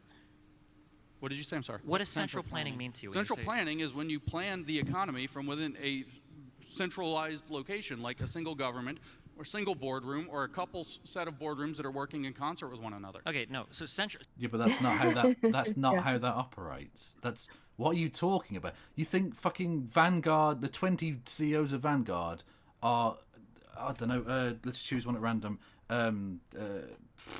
Medical supplies in Cincinnati. Like, what? No, that's central planning means every single like facet of the economy is dictated by some like a bureaucrat from the government or whatever. Like, this is not what's taking place here in any way. I cannot stress this enough how wrong he is. What? James wrong? Hey, by the way, I'm gonna need to fill up my water. So PZ or Zed, I should say. Yeah, you're gonna have to take over like co-host. PZZ. So laugh at Kevin's jokes. Yeah. That's a hard job you've just given me. Do a kind of verbal confirmation if you can't laugh, just so he knows that you're not ignoring him, because he gets a little insecure. All right, be right back. Absolute bitch. Jesus Christ. I mean, not incorrect, but still. Anyway. And my job now is to say, yes, you're right. Correct. See, PZ gets it. I like it. He catches on quickly. Is the idea of planning an economy independent of market inputs or outputs, so the performance of companies. The idea that a large ESG will sink your freaking company, yes, but you're being forced to participate in it through coercion, not through literal force. But the problem is that when you talk about Vanguard or you talk about BlackRock being these massive institutional investors, it's not just 20 people that are making these decisions. It's 20 people that are representing the shareholders of that company. That's how they have that money. That's how they get that capital. It's from people buying into their investment funds. And if they were to start tanking some of the companies that they're, I guess, investing in because of the ESG scores, that money is going to shift. Capital markets are some of the most liquid, efficient markets across the entire world. There's no way that you can just pull the wool over everybody's eyes and say, well, this is happening and there's nothing you can do about it. That money will flow to other places incredibly quickly. I don't know how old you were, Stephen, in 2008 when we figured out that they pulled the wool over literally everybody's eyes about mortgage-backed securities, which is literally exactly the same problem, but maybe you don't. Is it? Because that seems like it's a rather different problem, actually. I mean, it's the same problem of capitalist fuckery, but it's a completely different mechanism. I don't know, what is he talking about now? I have no idea what James is talking about at any moment in this video. That's fair. I don't remember that. But I want to point out, in fact, where did this term Great Reset come from? It didn't come from Klaus Schwab, even though he wrote a book right after the pandemic began, oddly in June of 2020. COVID-19, The Great Reset, is the title of a book in June of 2020, which is really fast. We're going to change the whole world based on COVID. 2 months after it came out, we now know we have to change the whole world. It's a little weird, but the actual word, The Great... Oh, so it's just, again, conspiracy nonsense. A guy wrote a book, and now everything has to change. Well, I mean, to be fair, it was a massive pandemic, so, like, yeah, things will change. I think things do change. I wonder how many people actually read that book, because I'm one. guessing not a lot. James Lindsay found one that sounded good for his conspiracy, so he went with it. Mm-hmm. Would you be surprised to find out he hadn't actually even read it or something? Like, I don't know how you'd prove that, but it wouldn't be surprising. He's never proved to me he's actually read the books that he claims to have read. No. I would guess that he has read it, but he did not understand it. Fair. Yes. Yeah, I mean, technically, he did look at the shapes on the page, with the ink made shapes in certain orders. He didn't really comprehend what those shaped orders mean. He didn't quite get that. But. Didn't so much read it as reinterpret it. He observed the words. He didn't really get the meaning behind them, though. Great Reset was in a book by Richard Florida from 2010 called The Great Reset. Turns out Klaus wasn't that creative, and he maybe plagiarized that idea. And Richard Florida looked at what happened when these mortgage-backed securities collapsed, and he was like, well, we've got to completely reorganize the economy, and we have to completely reorganize what we think in terms of living. Hang on, so when massive things happen that have, like, calamitous social effects, society changes? Wow, what a great insight. Thank you, I James. am shocked. Yeah. Yeah. Do you know after the Great Depression, the economy changed? After the Second World War, the economy changed. I distinctly remember in 2010, sitting around at the pub, looking at the friends saying, do y'all remember the financial crash of 2008? Why can't we do that again? That was so much fun. I hope they haven't changed a thing. I hope we get to do the exact same thing in about 4 more years. Yeah, true. Yeah. And, I don't know this Klaus Schwab very well, but as I understand it, isn't this whole thing about taking their money-making apparatus and adapting it to exploit sustainable development goals, and that's what they care about? Not that the sustainability is an end in itself, but that, hey, if we're quick and we're nimble, we can exploit the heck out of this. And I'm not sure what Lindsay is arguing against here. Yeah, if you can use the forces of capitalism to actually drive sustainable development or green energy, then that seems like a good thing to do. Yeah, it's going to make that same 20 people rich again, or richer, but there's still some reason to think this might be a worthwhile approach. Yeah. Not that I'm buying into it, but just saying I would have to think a lot more about it. Harm reduction is still harm reduction. Yep. Oh, wow. I can't find confirmation of his religious beliefs, but all I'll say is Charles Schwab's parents had to escape Nazi Germany, which would suggest possibly a heritage that James Lindsay might be hinting at with his obsession with this man. Just a thought. Spaces, we have to have these. Do I hear cat in the background there? I heard cat. No? That might have been my cat. Awesome. No, good. Yeah. New cities, we need to concentrate people into smaller locations, etc. He had a whole roadmap for what a sustainable and resilient housing market, but also world in which that housing market is embedded, is placed. And we have to have a great reset of the economy. Then all of a sudden you start having this shift through what used to be corporate responsibility, social responsibility, environmental responsibility, and all of a sudden you start having a very small number of very high-level elites start dictating in the bank. High-level elites? The low-level elites. Yeah. You have to distinguish between them. Can you hear the parentheses around high-level elites? I see 3 around. Yeah. Yeah, definitely. Banking industry, which got bailed out on ridiculous, maybe $30 trillion of assets, which they lied to the public and told us it was far less than that, and started to build this thing that exactly by which you fleece the entire population into, these banks are the good guys now. They actually are, look how responsible they are. They're doing all this woke stuff. They care about gays and lesbians. They're obviously the good guys. Woke. We've got woke.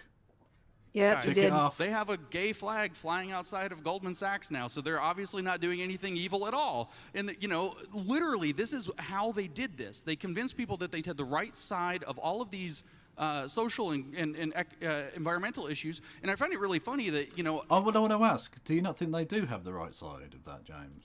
Do you think that maybe they should be, anti-gay?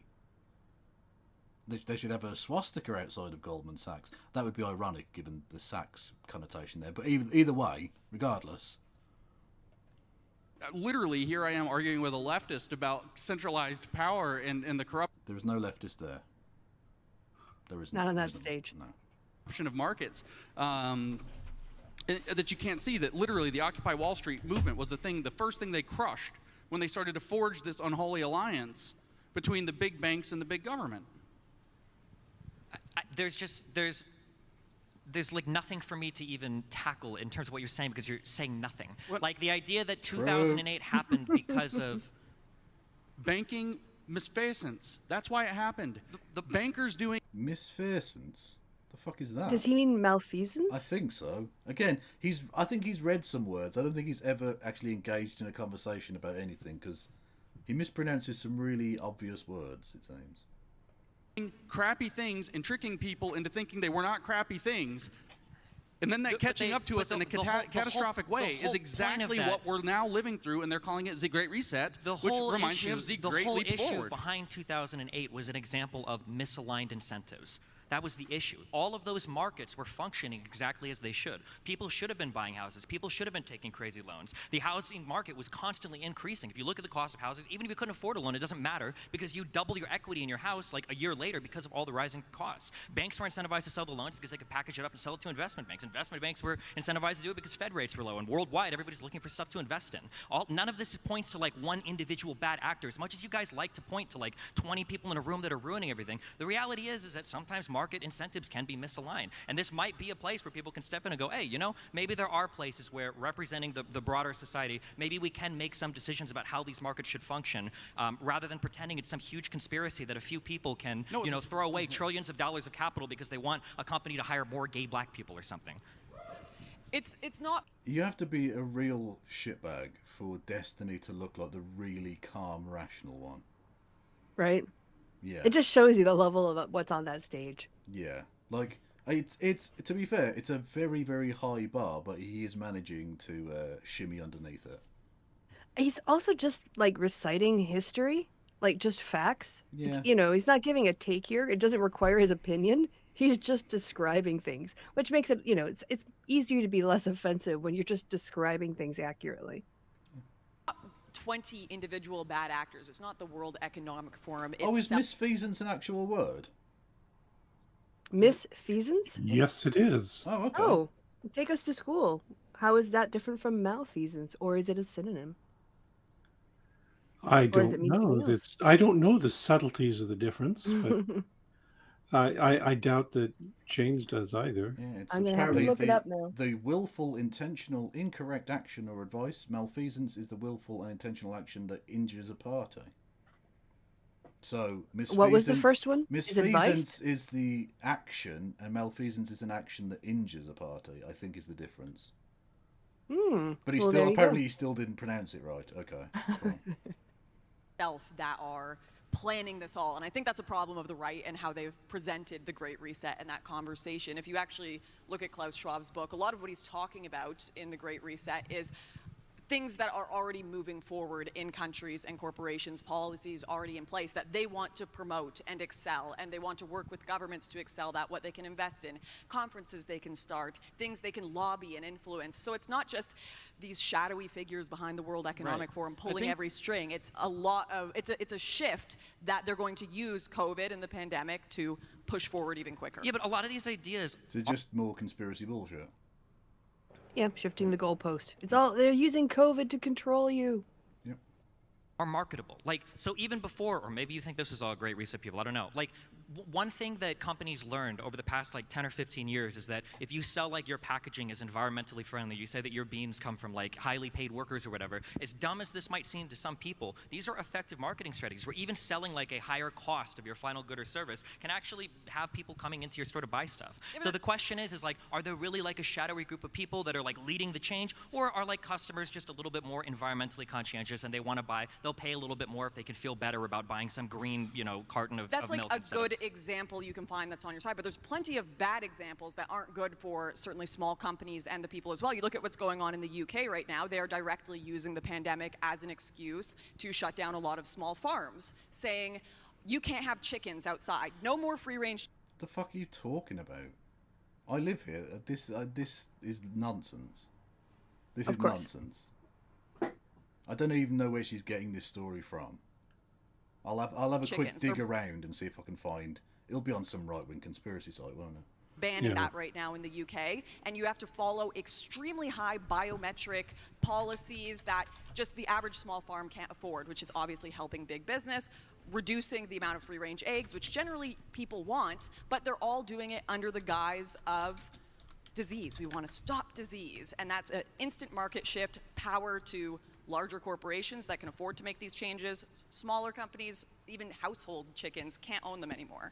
I mean, that's going to be the case. If you have problems with capitalism, you're... Okay, this was nothing to do with the pandemic. There was an outbreak of bird flu in where was this? Just before Christmas last year, which forced a brief cessation of free-range farming in Britain, which has been since unrestricted.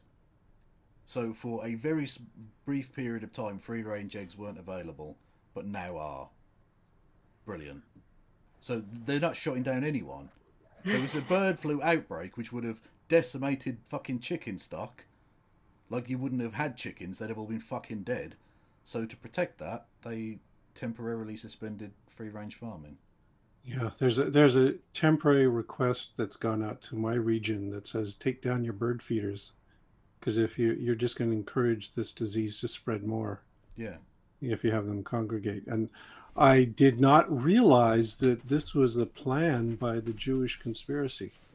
Well, clearly they know. Look, the power lies in the chicken.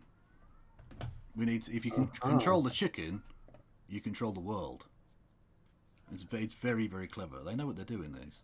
And this goes up against the fact that birds aren't real, however. Well, that's also true, but that's how you get people. If you create the birds, they will come. No, that's that's the field of dreams. No. Contradictions are great for generating confusion in the people you're trying to persuade. So sure, yeah, why not? Corporations, That's not because capitalism. it is always going to be the case that larger I firms. think it's capitalism. It's always It's going capitalism to be, for the government to come in and tell you can't own chickens anymore? It's going to be I capitalism think the that state works in the capital interest, yeah. As the any anti-Marxist, restriction that you place is always maybe going the to be met lobbyists. easier by larger corporations. That's the nature of the economy of scale. That's what happens when firms grow in size. That's why every time there's any government incentive program, any government regulation or restriction, people will always point out, well, hey, this is more harmful to big businesses than larger businesses. Yeah, of course, because larger businesses can always function better in any environment with any regulation because they're able to meet and exceed those So standards. I'm glad we agree that the government are shifting a bunch of power to Well, large but the problem corporations. no, it's a natural shift. It was bird flu. They were trying to stop fucking the stock of chickens from dying. What the oh, fuck's sake. It's the thing about, was it a little bit of information is dangerous? Uh-huh.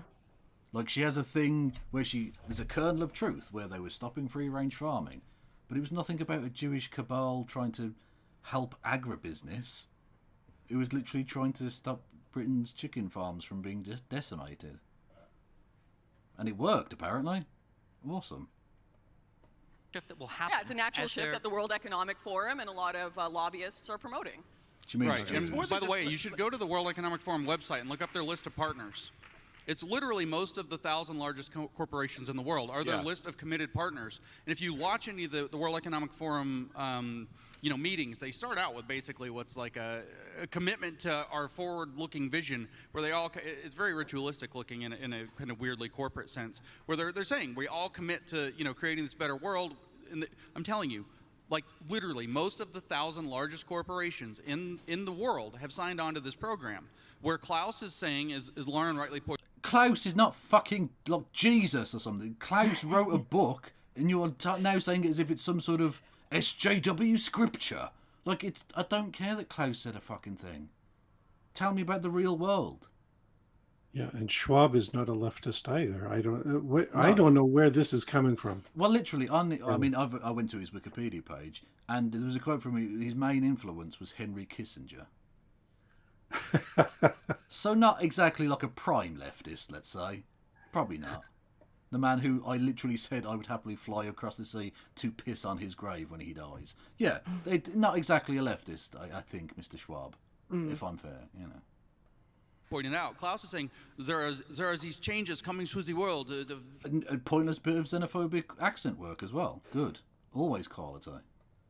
Rapidity, the velocity, blah, blah, blah, the complexity. And so what we need, the whole narrative, and his newest book is called The Great Narrative, as a matter of fact. No, I bet it's called The Great Narrative, isn't it? Why is he being weirdly racist to German people now?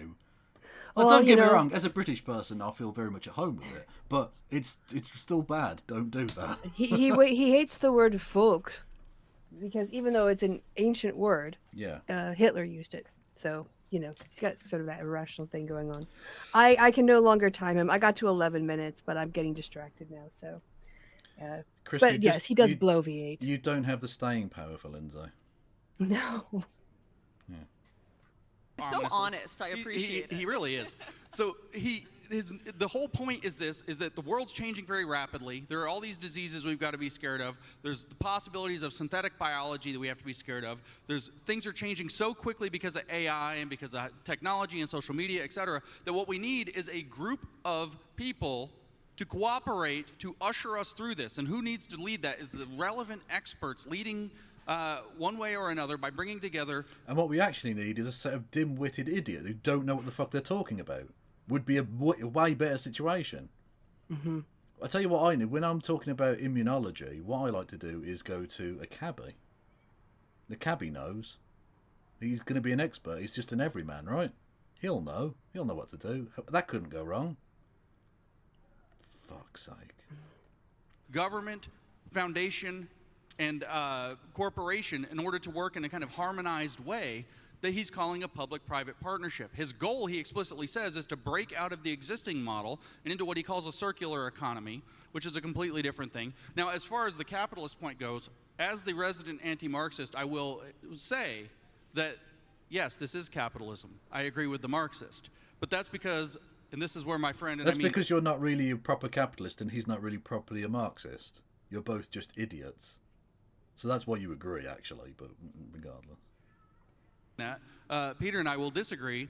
I think that Marx caricatured capitalism, and in fact, it's his coinage, it's his word, capitalism. He caricatured what a free market economy is. And so, to the point, it is capitalism as Marx laid it out. It is not a free market. It is a highly captured market. I don't think it's a free market. It's certainly... Well, okay, but again, he's doing the weird ANCAP thing, where unless it's a 100% free market, it's not capitalism. In which case, capitalism has never existed.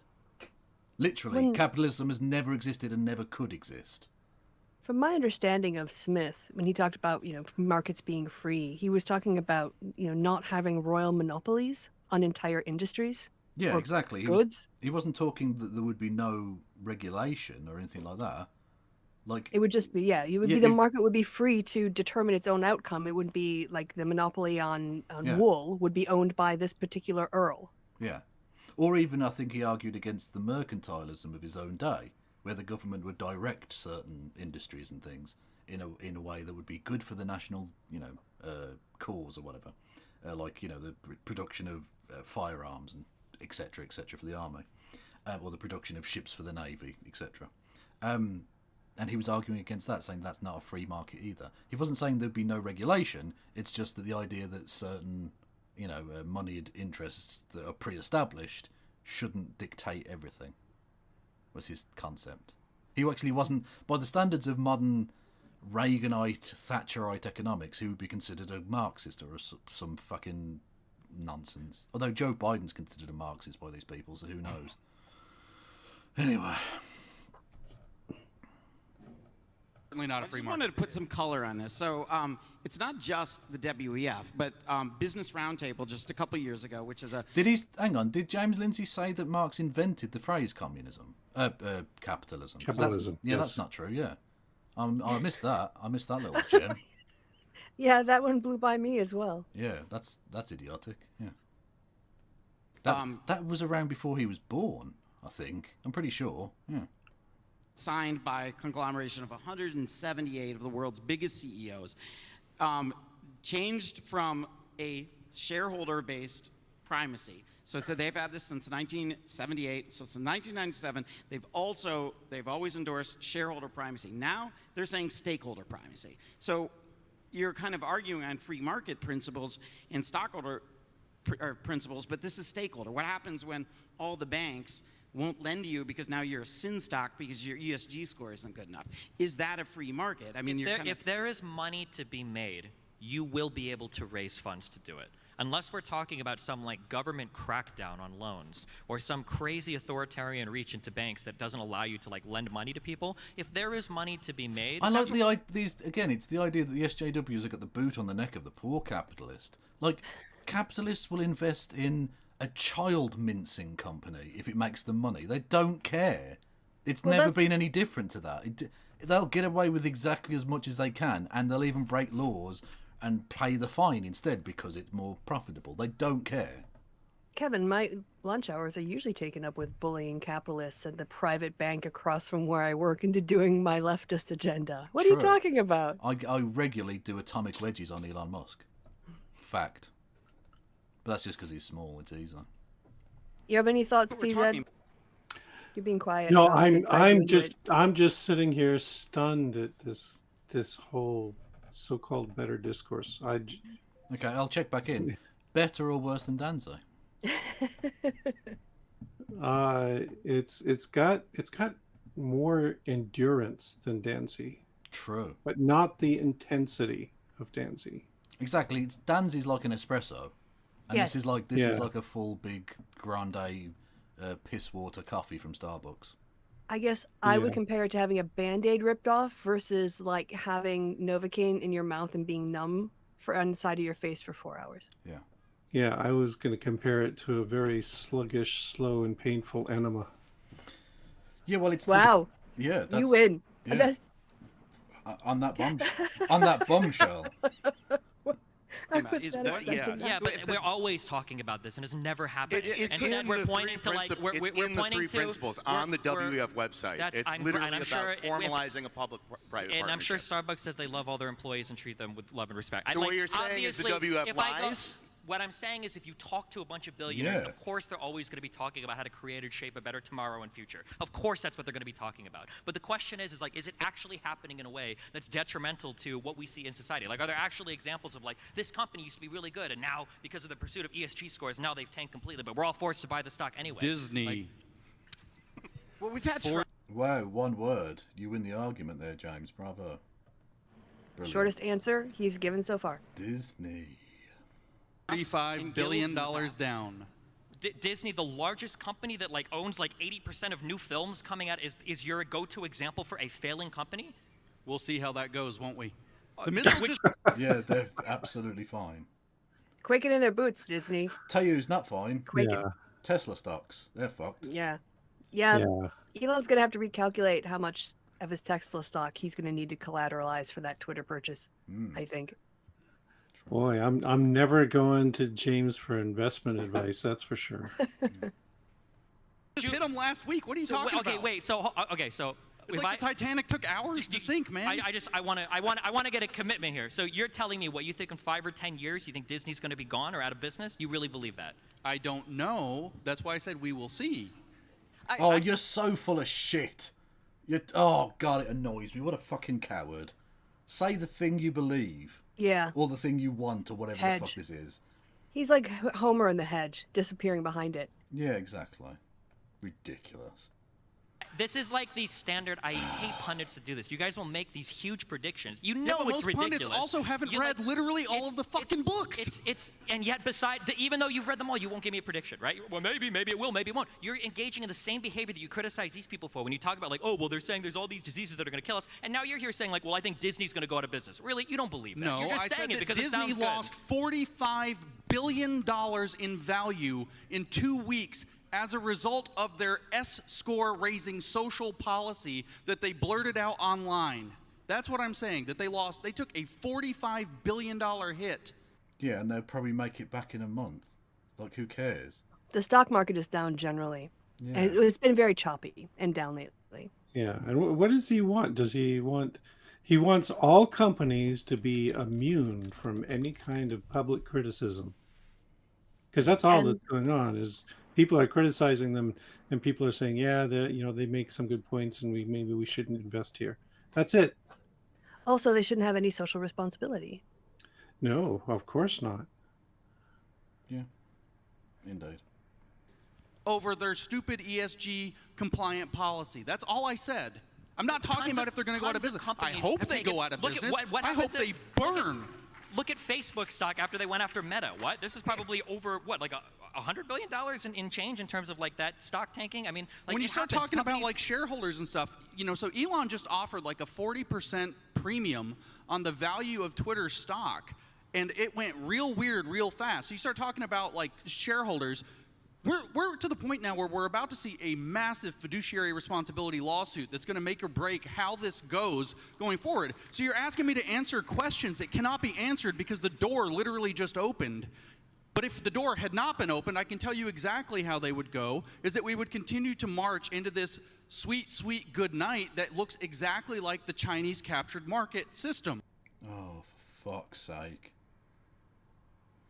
Oh. Just no. He needed to pause to Just roar no. in Yeah. frustration. Yeah. Fair. That's exactly where this is headed. That's exactly what the point of the Great Reset is to turn the West into a copycat of China. How do I know that? They actually say it. I'm not making it up. They say that the goal is that if we want to compete with China, we have to become they. I wonder who they are, James. like They say China. a lot of things, don't We they? have to gain this extra control over our markets and put this authoritarian control in our markets, because otherwise everything's too slow, blah, blah, blah, blah, blah. They say it. Yeah, but it's absorbing the state into the corporate sector, not absorbing the corporate sector Correct. into the state. It's the opposite. And so you're a dialectical thinker, so you'll appreciate that it's a dialectical inversion, right? Can these two suck each other off any fucking harder? Really? This is yeah. ridiculous. I'll be honest, Yeah. I did not see the bromance developing, but here we are. This is what I talk about, the complicity of people on the left or want to be perceived as left going here and providing legitimacy to everybody on stage. Well, it's a shame because I think Jangles is on the left, but thinks like in a good-hearted way thinks he can have some impact on this. Whereas clearly the Red-Brown alliance is mainly just the brown bit now. Right. And that's Peter Coffin. Also, I really think he should follow Myth Informed and look at what they tweet. And if he really wants to be, Jangles is he pronouns, right? Or is it I they? think so. Yeah. Okay, on the assumption it's he. Doesn't really understand the hate. I mean, or he looks the other way. Either way, it's kind of inexcusable. So that's my critique. That's what everybody who participates in anything with mythicist Milwaukee does. Is you have to look the other way because they're so blatant. Yeah. They're transphobic. They're racist. They, go after Ibram Ken or anyone, Kendi, whatever. They just pick Ibrahim part of X it. Kendi. Thank you. Yeah. Gotta throw the X in there. Yeah, It's very important X. They're libs of TikTok without the success. Right. Yeah. Basically. Yeah. Right? It's not communism absorbing a fascist style corporate model. It's instead It's just words. It's not communism absorbing a fascism. It's the dialectics of the neo-Marxist postmodern. Inverted dialectic. Oh, it's just Come on. fucking Get your word Hegel, salad right? bollocks. Shut up. Shut the fuck up. James thinks he can pass in these, circles. He gets really excited because he just starts spouting off jargon and he feels like an insider. He gets a glee to his tone when he starts doing this. Hello, I'm living next to Cologne Airport. What are these circles? Because I just see him hanging out with a bunch of idiots. Yeah, a circle of idiots. That's the collective noun. So yeah, I agree. He can pass as a fellow idiot in these. Yeah. things. Yeah. The faux intellectualism Yeah. of his right-wing bubble. In the land of the blind, the half-eyed man is king. the I read fascist his style corporate book. model absorbing communist. Well, he literally did. He started off the thing with, "Have you read Mr. Schwab's Have you book?" even read Locke? Yeah, he pulled a fucking Sargon on us. Brilliant. Yep. Well done. principles under a mockery of them, I will say for you, under auspices of things like DEI, which, as we talked earlier, they mimic with DEI. It's a different different thing altogether. But it does have a redistribution scheme under the term equity. Okay, so it's like Oh, fuck me. Seriously, my brain hurts. You know what also has a redistribution undertone to it? The word equality. Yeah. But that's why it's communism. Mm-hmm. Definitely. we might agree through the postmodern literature to call it a simulation or a Postmodern! of a socialist redistribution scheme. I would say it's a dialectical evolution of it, and we can debate that at another time. Stop using words you don't understand! Oh, God. Kristi, this is going to break me. This is going to break me. He doesn't know what any of these words mean. No, and Peter isn't calling him on any of it. On any of it. No, because he's thinking, I want to fuck this human so bad. I want The to make only- sweet, sweet love to him. The only person doing anything to stand up to the nonsense is Destiny. Yeah. When Destiny is the progressive here, I just fucking end me. I'm done. Well, we only have another half hour to go. Come on. Oh, Kristi, that wasn't helpful. Yeah, and I do not have another half hour. Oh, I'm gonna have to no. get off soon because Oh, that's fair enough, Peter. Yeah. this is good news for me. Well, sort of. I'm getting called on the carpet by my administration, and they Oh, want to right. talk to me at 3:00. So, yeah. Well, do you want to go now whilst we have Yeah, an while you appropriate give some- this break? is a good point. Yeah, like, well, give some closing thoughts and impressions. Why did you do this to me? No, the important question is, why did you do this to yourself, Peter? Yeah. Yeah. Okay. Well, We why see did you I sliding volunteer into the for this? chat. Yeah. Yes. So You knew first what you were signing up Danzy for. and then James Lindsay. It's just pure evil. It is. Oh, yeah. It is. Yeah. You ought to be ashamed of yourselves. Oh, I am. But yeah. when yeah. you leave here, you can put this is in the past, it's behind you. And again, you're just going to feel so much lighter and everything is going to feel easier because you've gotten through the hard bit of today. Actually. Except, and this is essential. I have to come back and check in later to see what the answer to the question is. Is it a global tyranny or a conspiracy? Because Yes. I haven't seen any progress on answering that question at all so far. No. So I think it was mentioned twice. So yeah, something like that. Yeah. Yes, but there was no attempt to answer the question. Yeah. It was just referenced. My advice to you, PZ, would be a big glass of water and then lie down in a dark room for a bit until the hurt stops. Would be except as I mentioned, I'm meeting with my administration because. Well, that's what you get for having a real life outside of the internet. No, this was because of the internet. Oh, was it? Because I told the president of my university to go fuck herself on Twitter. Yes. I mean, I don't even know what that's about. You could have been completely wrong, but I love it. Oh, they just made an announcement. They're dropping all of the COVID protections, and we're not doing masking or anything, which is just insane. So it is. Yeah. Pandemic is absolute fucking Chad behavior from PZ. So we'll see. I might get into this meeting and find I don't have a job. No, they can't do that. I've got tenure. Yeah. But they'll probably yell at me a bit and tell me I got to be nicer. And then you can say, yeah, still go fuck yourself. Yeah, don't tone police me. Exactly. Yeah, and why do you want to kill all the people at the university? Yeah, it's nuts. True. So that's what I get to look forward to in the next couple of minutes. So solidarity. Yeah. Everyone go have fun. PZ. Have fun. I'm leaving you with James Lindsay. You guys get to extract meaning from this. Oh, thanks. Well, genuinely, thank you. No, but thank you. Thank you for coming on, PZ. Yep. Thank you. Brilliant. Much love. Sort of, I guess. Okay. Well, that was PZ Myers. Yes, the one, the only. Absolute fucking king. The lyrical miracle. Just telling his employers to go fuck themselves. Dope. That's tenure for you. Is that Pog? That was extremely poggerific, yes. It was anti-cringe in many respects. Yeah, cool guest. Everyone go and follow PZ Myers. You might get to see him calling out his employers. The links are in the description, as are Kristi's and my own. Anyway, yes.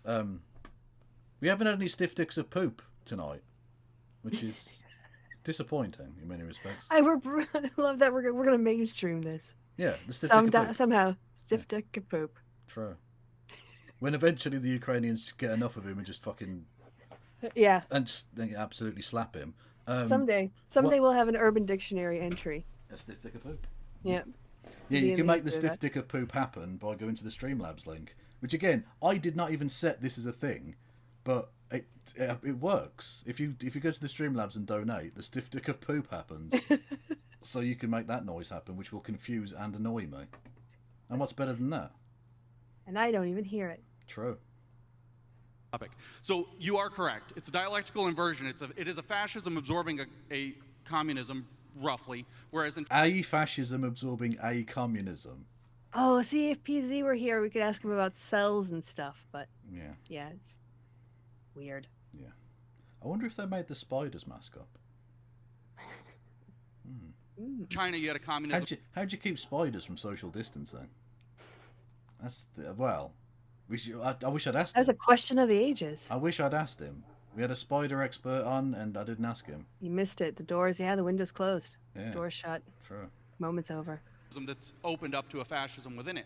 And this is literally the goal, is to create this model through the West, literally to create Oceania to compete with East Asia, which it's always been at war with. And stop misquoting Orwell. You fucking... Oh, It's everything wrong. oh, he's such a twat. Shut up. I'm getting angry now. It's the nightmare that I'm worried when I look at this and see what these people are actually writing and what they're actually doing and what they're trying to implement. Now, would this be like, is Warren part of the Great Reset? For example, the Accountable Capitalism Act, right? This would provide that any company of more than $1 billion needs to obtain a federal charter from a new office that would be created called the Office of Corporations, and it would be obliged to have stakeholder interest. Didn't this bill already die? I don't know what they're Yeah. referring to. Yeah, I think it was. I think it was put forward by someone or other, and then they didn't even put it up for a vote. Like, instead, it's not going to happen. Oh, but they once talked about it, Kevin. So scary. Yeah, a senator said a thing. Yeah. Ooh. Well, so did the World Economic Forum. True, which is run by Right. by Schwab and Soros, and the fact that we only ever point out the Jewish ones is irrelevant. Mm-hmm. These must be considered. So this is getting away from capitalism. Also, it would forbid directors and corporate officers from selling shares for 5 years. 40% of the board would be elected by employees, and prevent corporations making political contributions until they secured 75% of their shareholders, which actually doesn't sound like a bad idea. But is that the idea, to create a new office that would then give you permission, and this is all self-regulated? Is that part of collusion? What do you guys think? Is that Just self-regulated? Come on, that's not real. That's going to be simply just acting in the interests of whoever's in control of it. It's that simple. I agree with that comment for sure. Whatever bill that you just... Have they disagreed with anything, these supposed intellectual opposites? Nope. It's a love fest. It is. It's so gross. It is unbelievably gross. read, there's no way that passes. No, it didn't. It didn't. But I'm saying it was proposed. Oh, so Okay. even at the time that this was filmed, it hadn't passed. It already not passed. Like, I thought that had happened since then, but they already knew it wasn't a real They knew thing. it. It's like when Brought it they up bring anyway. up the Green New Deal. That didn't happen. That specifically didn't actually go No. through. So why No. are you bringing that up like that? Tell you what's ruined the economy, Green New Deal. What, the thing that wasn't implemented at any point? Hey, they talked about it. Yeah. AOC mentioned it, therefore... Hmm. it's It some- ruined the economy. Yeah, fact. It Right, it didn't was- pass. Huh, it did not. Okay, yeah. Right. Because nobody's going to have boards elected by workers because it's contrary Right, to but, the like, interests of the people on the The board. fact right? that it was being Exactly. proposed, like you would say, like Tons of can't be a people propose conspiracy all theory. sorts of insane legislation all the time. This is like the part of the United States Yeah. congressional history, right? People do this all the time. Yeah. I'm pretty sure Ron Paul is out there somewhere drafting another bill to go back to the gold standard still. Like, I mean, like, yeah, there's Yeah. all sorts of stuff that's being proposed in Congress all the time, right? What Crazy, about- you say? What about the digital dollar? There, an Oh executive. God, she's not a gold bug, is she? Oh no! Just when I thought Lauren Southern, look, just when I thought my opinion of Lauren Southern couldn't be lower, she's a fucking gold bug. Oh no! Tragic. Order that we must urgently pursue a CBDC. Is that? Do you think this is part connected to what Klaus Schwab might want? Yes. Why are they? Get a bracelet with what would Charles Schwab do? Like, no one fucking cares what Charles Schwab wants. They should He's have a retitled this dude. panel. Yeah, Charles Schwab: Global Tyranny or Conspiracy. Yeah, it would have been more accurate. Oh, fuck me. I'd never even heard of this prick a few weeks ago. Now with the right are just, it's all about the Schwab. Very yes. I still don't know who it is. Because He's the digital just- dollar. he's an On the economist. investor guy? He's an investor, not economist. thing. Charles Schwab? No, not Charles Schwab. That's Okay. the... Hang on. Who's Charles? Hang on. No, I'm thinking of Charles Schultz, the cartoonist.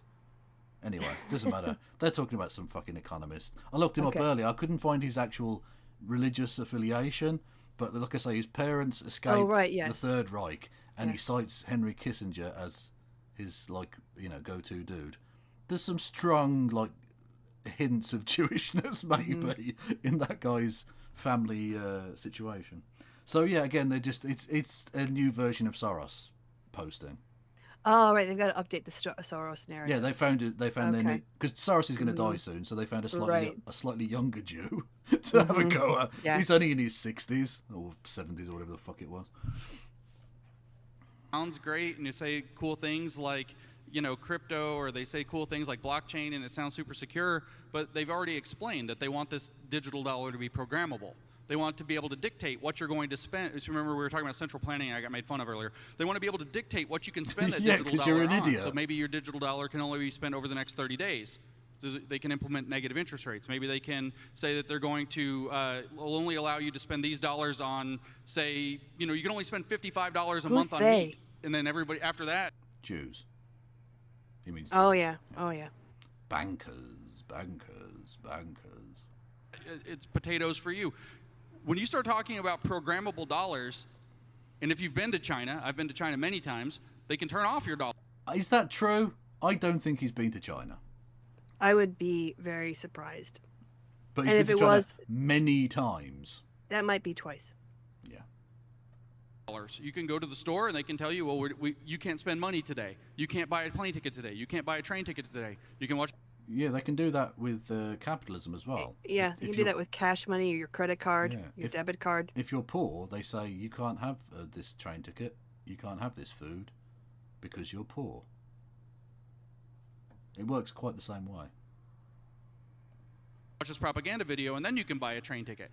These are the kinds of things that they actually implement in China. When you start messing around with the way they got there, by the way, over the many years I went to China, started out, I used to get my fistful of red money, like literally it's red, the 100 yuan note is red. And so I had my fistful of these like 100 yuan notes, and then... You should always get traveler's checks. You're a fool. You're a fool I bet unto he went yourself. to I bet he went to China to study the axe. He did. Well, he did, yeah. He went with the Shaolin monks to learn the ways of the blade. Yep. Year after year, it was like, well, we can't go to that place. We can't go to that place. We can't go to that place. And it was why? It was because you can only pay with WeChat. You can only pay through the QR code on your app, which is connected directly to the Bank of China, which is now controlled by China, therefore controlled by China's central bank. And that got hooked into their social credit system. And so the way that this ESG stuff for corporations is a social... By the way, the social credit system, the right-wing version of it is fucking dumb. Because that's not how it actually works. Now, don't get me wrong. Did they watch Black Mirror and think that was China? Yeah, probably. The social credit system in China is still fucked up. It's wrong. It shouldn't work this way. But it's mainly about like travel. It's mainly restricting people's travel if they behave in deleterious ways to society. That's what it is. It's not this nefarious thing where if you do wrong thing, you don't get food today. Look, it's not actually anywhere near as bad as they make it out to be. Now, it's still fucked up and wrong, and I don't think it should be tolerated in any fucking respect. But it's not... like, they're not starving people for doing wrong thing, or whatever absurd fucking... dystopian version. Yeah, it's dumb, but it's not like this... They make it sound like it's literally Big Brother, and it's not. It's just silliness. Anyway, yeah, exactly, and that's another great point, Beach. Yeah, as a foreigner in China, obviously they're going to restrict where you can go. They are a very authoritarian state. They're not going to just let you wander around the place like you could be a fucking spy. Credit system for that. This is easily applicable to individuals eventually when you have a digital dollar. So then they can make sure that you, as an individual, are also going to be compliant with environmental, social, and governance dictates again, it's a very small number of people who are going to have control over this, the central bankers. In fact, who did they name to control the U.S. digital dollar? Oh, yeah, Larry Fink, the BlackRock CEO, the same guy. Let me think. Larry Fink sounds like a surname of a certain group, certain heritage. Group? Yeah, let's have a look. He grew up in a Jewish family in Van Nuys, California. What a surprise. Just yet another Jewish person. They're not going to focus on the Koch brothers or any of the myriad of... Peter Thiel. Yeah, Peter Thiel. Yeah. Or fucking... what's his name? Fox News owner. Rupert Murdoch. Any of these fucking Christians who are actually Trump. doing nefarious bullshit like this. It's just... Can we name some Jews? Let's just name every Jewish person who does anything. Ever. Sorry, Koch brother, lol. Yeah, true. Guy, how weird it was that guy that they decided to give him this power. So absolutely it's part of this program. It's in fact a necessary component to this program, and it doesn't work without the central Could you bank program a currency. digital dollar to only be spent at a company that had a high enough ESG score? 100% you could. You can program it to do whatever you want it to do. I mean, you could do that with a fear debit this kind card, of too. dystopia then? Yeah, you can. You can control it in any number of ways. Yeah. Ask Peter Coffin's friend, what did you call him? Colin Moffat. Yes. Caleb Maupin, who has had his PayPal closed down. Like, there are For being a ways... Nazi-ish? Well, for being a weirdo Russian asset. Oh, okay. There's clearly, like, dark money going through his account. All right. Like, I want to get on... I was trying to get hold of one of their CPI people, the Mohawk Lincoln people, to talk about this, because they went on this trip to, was it Nicaragua, I think it was, in 2019 to oversee their elections, and they're very much the cyber ninjas of the pretend left, because they've got no experience or expertise in that, Right. but they were paid by a group that I can't find, a nefarious source of money to travel to Nicaragua to oversee an election. Oh. Okay. Oh, that sounds reputable. Yeah, I'd like them to answer the questions I have for them about where that money came from, because that seems pretty sus to me. Again, just to point out, these are not trained or experienced election monitors. So why were they going there? Who was paying for that? What was the purpose of the trip? They don't have to tell me, but I think it's very suspicious that they haven't told anybody. Anyway, so yeah, there are ways in which companies can like shut down accounts and stuff. Like, that's not a strictly Chinese thing. It sounds like an but you amazing cannot do that plot with for cash. some like dystopian future movie, but Well, that's this where is we're not going to headed. happen. Like, No. it's fantastic delusion. I guess it's fun to like circle jerk over the idea that the Have you government is been going to be China? dictating. It's not a delusion. I'm it's not real. in China. We live in the United States. Right, okay, so a lot we of have a people- democracy, believe it or not. no. Or, well, maybe some people here don't believe it anymore, but yeah, we're not gonna have digital programmable dollars in the United States. That's like people We like you will do. sit up Our here. debit cards are that. What? We have digital programmable dollars. They can shut them off anytime they want. They've shut it off in. They shut Stripe off in you should talk to some porn Russia. stars. They That's can't not, that's do not that. a that's digital different. dollar, right? So You there- have- Yeah, that we're talking about like you being blocked by the credit card company because there's suspicious activity on your account. This is where, again, just trying to do anti-capitalism in every sentence doesn't really work. work. Because this is not a good analysis or criticism. Like, there Right, are hey. plenty of good criticisms one can make, but this is not it. Speaking of anti-capitalism, I'm really getting through a lot of water tonight. I need to refill. You are do you wanna- small. You do not need this I amount know. of liquid. Do you want to do some like read some chats or something, and I will be right back. Will do. Okay. Go for it. So, no, I don't think Peter is talking about China in a bad way, to be honest. But yeah, anyway, because I've lost a week's worth of income from Twitch being banned, of course, because of fucking Madison Cawthorn's Sweet Sweet Boutte. You can help me recoup some of that money if you are at all able and inclined to do. You can go to my Patreon. You can go to the Streamlabs link and shoot me a super chat.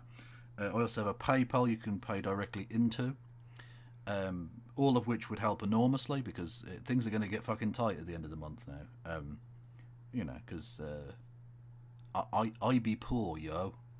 Also, if you just want to like, retweet this, whatever, go to your MySpaces and your Bebos and your Pinterest. Actually, I don't know if this would be... Could you put this on Pinterest? I don't think so. Anyway, those are the ways in which one could help me with things if one were so inclined. You don't have to, of course. Check Kev out on OnlyBeards. Well, I literally don't have my beard on. Actually, I'll show you this as we've got a moment. I actually had a haircut today. Boom shakalaka. There we go. Look at that. Fresh. And I've got a fucking spot right in the middle of my head, which is very annoying. So for the first time in a long time, I'm clean shaven on both ends of the head. Well, that's something to Fact. come back to. Fact. I was just showing everyone my Oh, my haircut. I've got your window open, but I don't have the YouTube window open. Are you still on screen? I am not anymore, but I can go back Oh. on screen if you want. Yeah, I if you wanna want to see me. I've got a spot right in the middle of my fucking head, which is annoying. My subscriptions. Destiny, Coffin, Lindsay. There you are. Oh, it was flagged. Oh, hey, that was good timing. Oh, you're very tiny. Thank you. I mean, your I've face, had- I've had girls say that to me before. Yeah. you're like about like a 16th of the size of the screen. Am I? Yeah, it's a really tiny pic. What are you talking about? I'm literally taking up the entirety of the screen. Oh, I must have had you on pause. And so it was just the start of it and it was stuck on this You little absolute knob. I am. Well, there we go. All right, let's get back. I can't help but feel that spending time with me drags you down intelligence-wise. I'm like a fucking vortex. I didn't realize they just start me off on. Also, hang pause. on. I'll see if I can get this on camera. PZ would be proud. I've just noticed. Hang on. For the arachnophobes in the room, don't look. Hang on, where are we? Check out this cheeky bastard who just appeared. Hello, lad. What's going on there? I'm watching you on the YouTube, so you're live for me. There he is. The boy. Rory will have to get after him, so... He's got long legs. Anyway, you'll either get that or you won't, whatever. Is it still not appeared? Yeah, it's all good now. Can you see the spider? No, it's the lag is just caught up, and I do see the spider on the wall, and it does look like a daddy long legs. It's not though. It's a spider. But luckily they're British spiders and therefore absolute pussies. Fucking bring it. You know, I remember those. Those used to crawl up my drain, out of my, or at least always find their way into my bathtub when I used to live in Wivenhoe. Yeah, British spiders are shit. They can't do anything to you. No. Yeah. They skitter away in fright. Exactly. Like the Australians that just come up to you. You're right, mate. What's happening? Don't make me bite you. I will end you. Okay? Yeah. Have like do you have paper money on you? You have. Sure, I do, but they can shut. Well, if you didn't, then let's say, have you ever had it where you accidentally get your card shut off because you're somewhere that you're not normally? Because you're a Canadian protester. I mean, the power is there. The mechanism is there. Sure, but it has nothing to do with digital dollars, right? Like a bank Canadian could deny a check or a money order, right? But this doesn't have anything to do with digital dollars. Or the idea that some digital dollar is going to be created. I mean, you don't need to call it something. You just say it's already there. Like you could use the existing mechanism if you really wanted to. Okay, sure. Well, then let's talk about that. We can use the internet to like do financial transactions. That's a more honest conversation than welcome to Demolition Man, 2022 version. We have digital dollars where the government tells you that you can only spend your dollars at a place where at least 50% of the cups are made of 85% recyclable material. There's already things like this happening in China. We all acknowledge that they have massive He's control. never been to China. He doesn't know. True. He lives in the United States. Do you think that China... You've never been to China either, you dickhead. I'm just calling him out. China's government is comparable to the United States. No. We're saying it's think not a single there, party but the Great Reset totalitarian is going to take us It's there. not taking us there. We're fundamentally different styles of listen. economy and different styles of governance. The average American looks at China and they say, holy shit, we never want to be like that, right? That's insane there. But then when the government say, hey, whoa. Yeah, they've got healthcare. Oh! There's this wacky... Kristi, have you died? No. Sorry, I muted myself because I know you don't like the sound of my water being filtered. No, I do. I've got a piss fetish. I love it. Oh, just filled my pants. Disease going around. We need to create a policy that tracks everything you do, tells everywhere you go. What people don't realize is we hate China and we look at them and we're like, that's horrible authoritarianism. But the government recognized that while authoritarianism is bad, it's effective. And in order to compete with China, they need some of the same systems. So Australia implemented their vaccine, not even passport, just COVID Safe app. Everywhere you go, every minute of the day. Hang on, I thought you were in favour of strong borders. What's wrong with them, like, stopping people coming in without the COVID? Oh, it's okay when white people come in with diseases. Oh, okay. Mm-hmm. You have to track where you are, which store you're going into. That is a lot of data and information that the government have now about your whereabouts 24/7. It's not the government, it's corporations. I think that system is going to stay in place for a Lisa long has time that data, and be not reactivated Biden. whenever they need it in order to compete with China. Sure, so, but can't we have like can't we have a more mature conversation about these systems rather than saying we do this thing? This is the mature conversation he screams over his interlocutor. Yeah, okay, thanks. Thanks, Jim. China does a thing that We looks just similar. have a different We're going to excuse become for it. China. We have a nicer excuse. There's Better no PR. possible way in this Listen. world that we can have like these realistic Steven. conversations about future policies. If we say that everything, it's like Steven. it's like working for a restaurant and your boss Steven. is like, you have to pull your tips, and you're like, oh my God, it's communism now. Like, I Brother, think we can have a listen. better conversation about what's going on. Mimigo, listen, have you ever been to a place that's now, because of COVID, unwilling to take cash? Have you been to one? I was on one yesterday. It's called an airplane. I happen to have, fortunately, a high-level status on the airplane, so they asked me, do you want anything to drink? I was like, yeah, I want to... High-level status? Mm-hmm. This guy lives in, like... He's a child.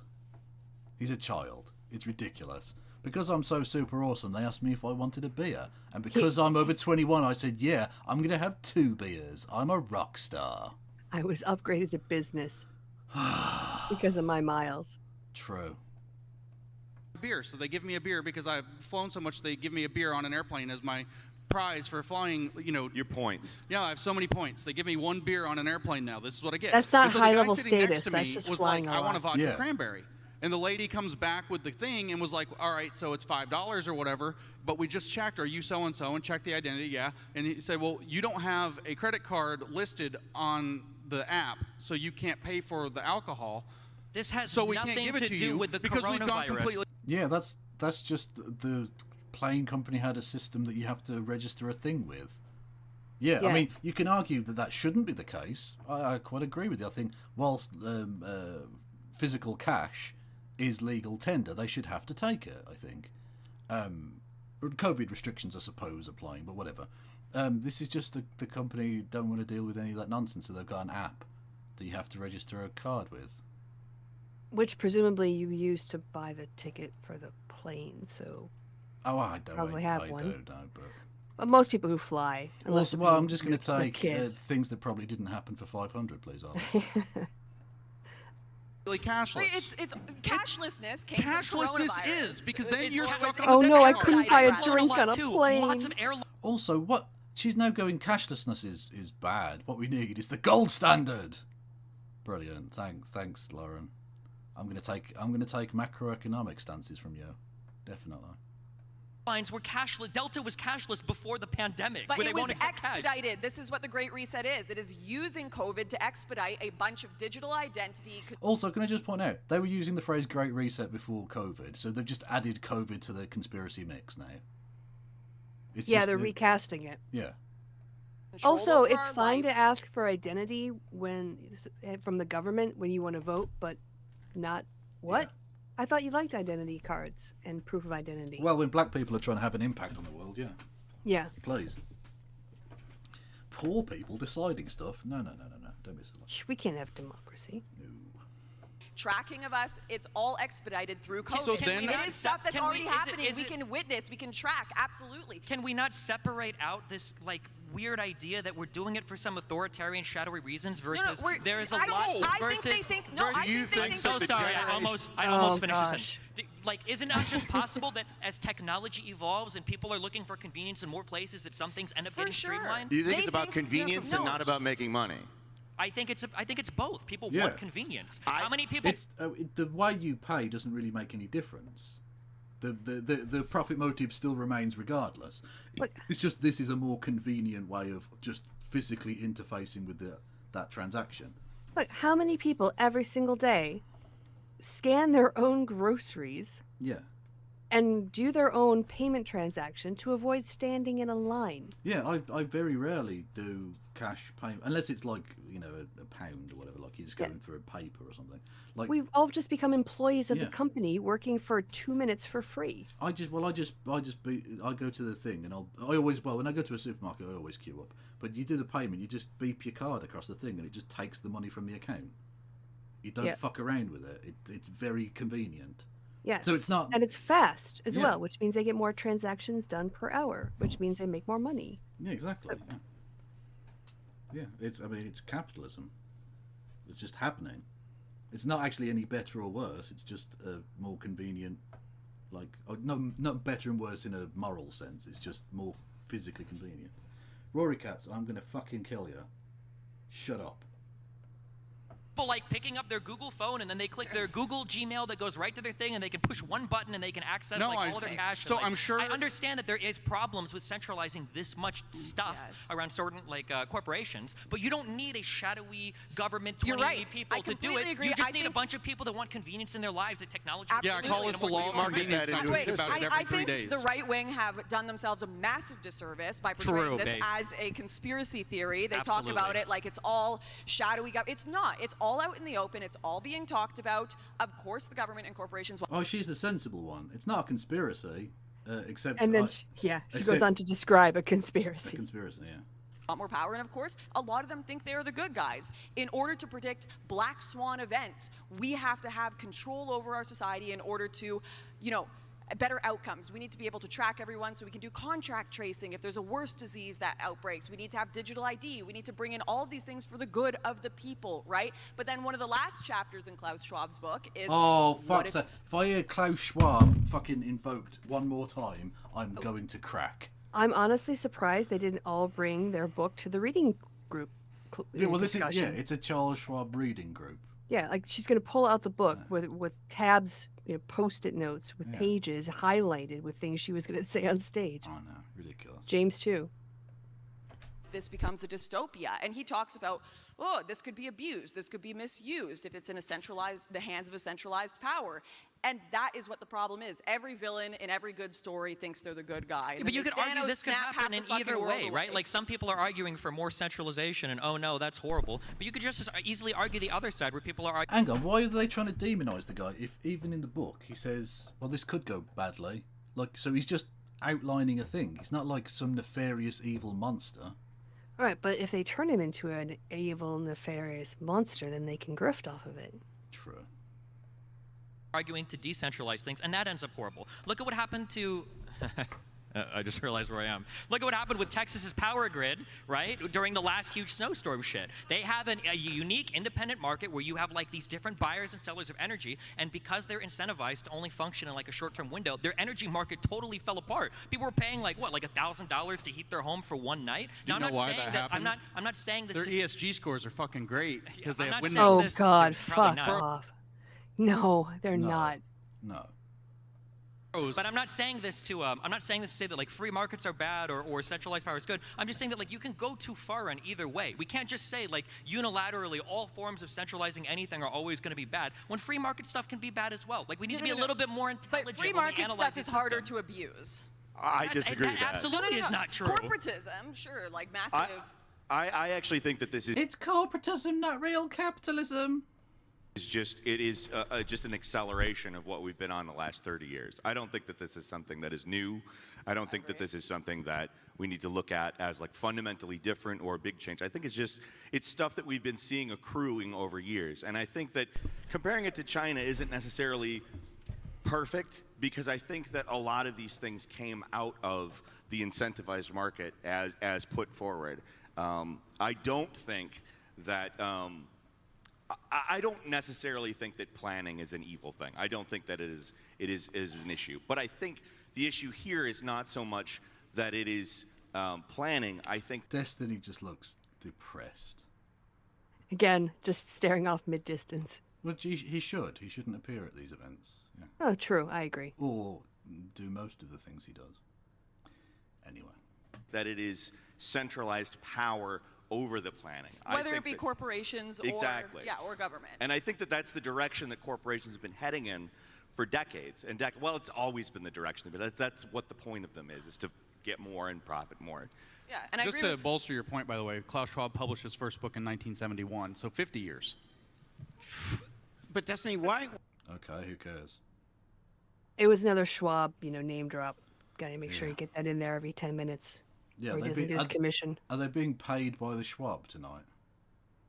Maybe. Why do we need? Doesn't shareholder capitalism already account for what you're saying? Like, why do we need stakeholder capitalism? Because shareholders don't always represent the interests of the public. There could be like really bad. But you're worried about the short-term thing, though. So, but why would Pfizer's making dumb moves to make sure they make their quarterly number, and some other good drug company has been investing some kind of long-term thing, but it's trading as a discount, and then gets huge because everyone was looking for the quarterly profit. Like, isn't that the solution to the short term? Why do we need? How many people die in the meantime? Can I ask Yeah. Yeah. It's, The opioid crisis was driven by profit, for short-term profit. yeah. This question, right? Because you just said shareholders don't represent the interests of the public. So Bill Gates is shareholder of Microsoft. In fact, is chief of Microsoft. We'll just say shareholder of Microsoft doesn't represent. Yeah, he hasn't been chief of Microsoft for a long time. Yeah, He still also owns he a lot said of the it- stock, but he doesn't do the day-to-day Yeah, stuff. wait, shareholder or stakeholder? He might be Shareholder. okay. Yeah. I mean, technically, I suppose he's a stakeholder in that he probably uses computers. or Yeah, I was. I something. couldn't. I just in my head I flipped them and I couldn't remember which one he'd said. Yeah. Also, it doesn't matter. It's James Lindsay. He could have said he's a Dalek. It would have made True. it, like, it would have been just as accurate, really. Interest of the public, right?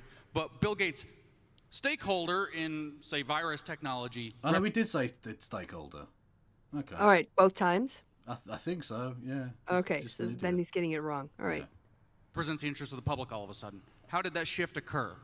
How does that work? Individuals don't represent the interests of the public. They usually represent their own interests. Well, what would be how? Okay, let's say you need groups of people to be represented in this. How do you get that? How do you get? It depends on what we're talking about. I mean, unions are one good example of how you have to have collective bargaining ability against. Based. Sorry, he said one good thing. Like capital, Sure. because otherwise an individual worker has no ability to collectively negotiate, right? Yes. But that's representation. That ultimately puts forward people. And if you have people that are ultimately not necessarily on your side, they're more willing to collaborate with the owners, then you're going to see policies that maybe favor the owners more than the quote-unquote stakeholders in this case. And that's kind of the issue. Well, I think that's the whole idea or concept of the stakeholder model, is the idea that shareholders don't represent the... So this, again, a very Stalinist move. He's now saying, oh no, but unions, fuck unions. Mm-hmm. What we need is just the boot of the state to stomp down everything. That will definitely improve everything. Yep. Sure. Fuck you, Peter Coffin. the interests of stakeholders. They just represent the people on the board trying to make money. They're representing the shareholders of the company. Well, yeah. My argument here, though, is that if they're the ones who are putting forward stakeholder capitalism and they're the ones that ultimately implement it, then the issue is the people who are representing the stakeholders. Beach, I'm going to need a link, my friend. Are going to be people who are more likely to be favorable towards the shareholders. I mean, if that was the case, then we've just recreated our current system with more steps. If That's that was exactly the what case. well, that's Sure. what I'm arguing. So I mean, we could say that. That seems like it would be inefficient. Why not? Why wouldn't they just not say anything and continue on with business as usual, though? Because people are pissed off at business as usual. Sure. In which They case, want people to say, you're represented here. You're a stakeholder. You're somebody who is feeling a hurt. You're feeling a deficit. I agree with you, but then that's good. We would want to see something from these businesses that represent. Yeah, but it's just marketing. Sure. Well, but then that'll be the question: does anything realistic come out of it, or is it just business as usual? Like, I think people will notice. I don't think people are dumb. They can see what's happening in their day-to-day lives. They see the cost of gas going up. They see houses and apartments, rent skyrocketing. Like, it's not like you can hide it from people. I also think people will notice, but I think that it takes up time. Probably, yeah. Everything takes time. Yeah. Yeah, Apparently, and- Charles whatever has been working on this for 50 years, and he still hasn't gotten it accomplished yet. So I guess it's taking a long time for all of this to happen. Yeah. Like, he hasn't greased the wheels too well, no. If you oppose ESGs, or what would you advise, like a legislator or people to do? I mean, that's really difficult because this, what in my opinion, and I think again my Marxist friend would largely agree with me on this, is that there has been What a surprise. Another agreement. Cool. Right. Awesome. an insufficient amount of oversight in terms of how index funds were going to be organized. And this has been a creeping problem, at least for 1 or 2 decades, with index funds in specific. And so, legislators, far be it from me to advise legislators in policy, but legislators need to be looking very seriously at what kind of power... Sorry. I have to interject, because this is Okay. too funny. All right. Are you going to put it on the YouTube thing? Yeah, well, I'll share it on the screen with you, Kristi. Oh, okay. Do you remember our friend Anthony Giannett, otherwise known as Baked Alaska? Yes. He was in court today. Oh, wonderful. How'd that go for him? Superbly well, because he was I'd heard he was going to have a misdemeanor charge and he was going to plead guilty. a plea deal, basically, to just get him through the fucking thing, and who cares, right? Right. Apparently, again, I'm reading this, Judge Nix's January the 6th plea deal after right-wing streamer Baked Alaska declares himself innocent. A right-wing internet personality who live-streamed himself storming the US Capitol on January 6th was set to plead guilty to a federal charge on Wednesday as part of a plea deal reached with federal prosecutors. But the plea deal went up in smoke after he declared himself innocent.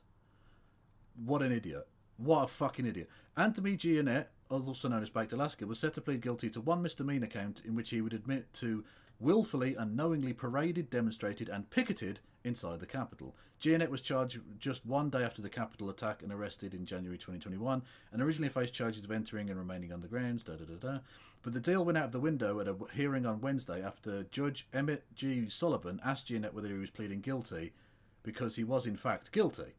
Quote, I wanted to go to trial, but the prosecutors, if I went to trial, they would put a felony on me. So I think this is probably the better route, Giannett said.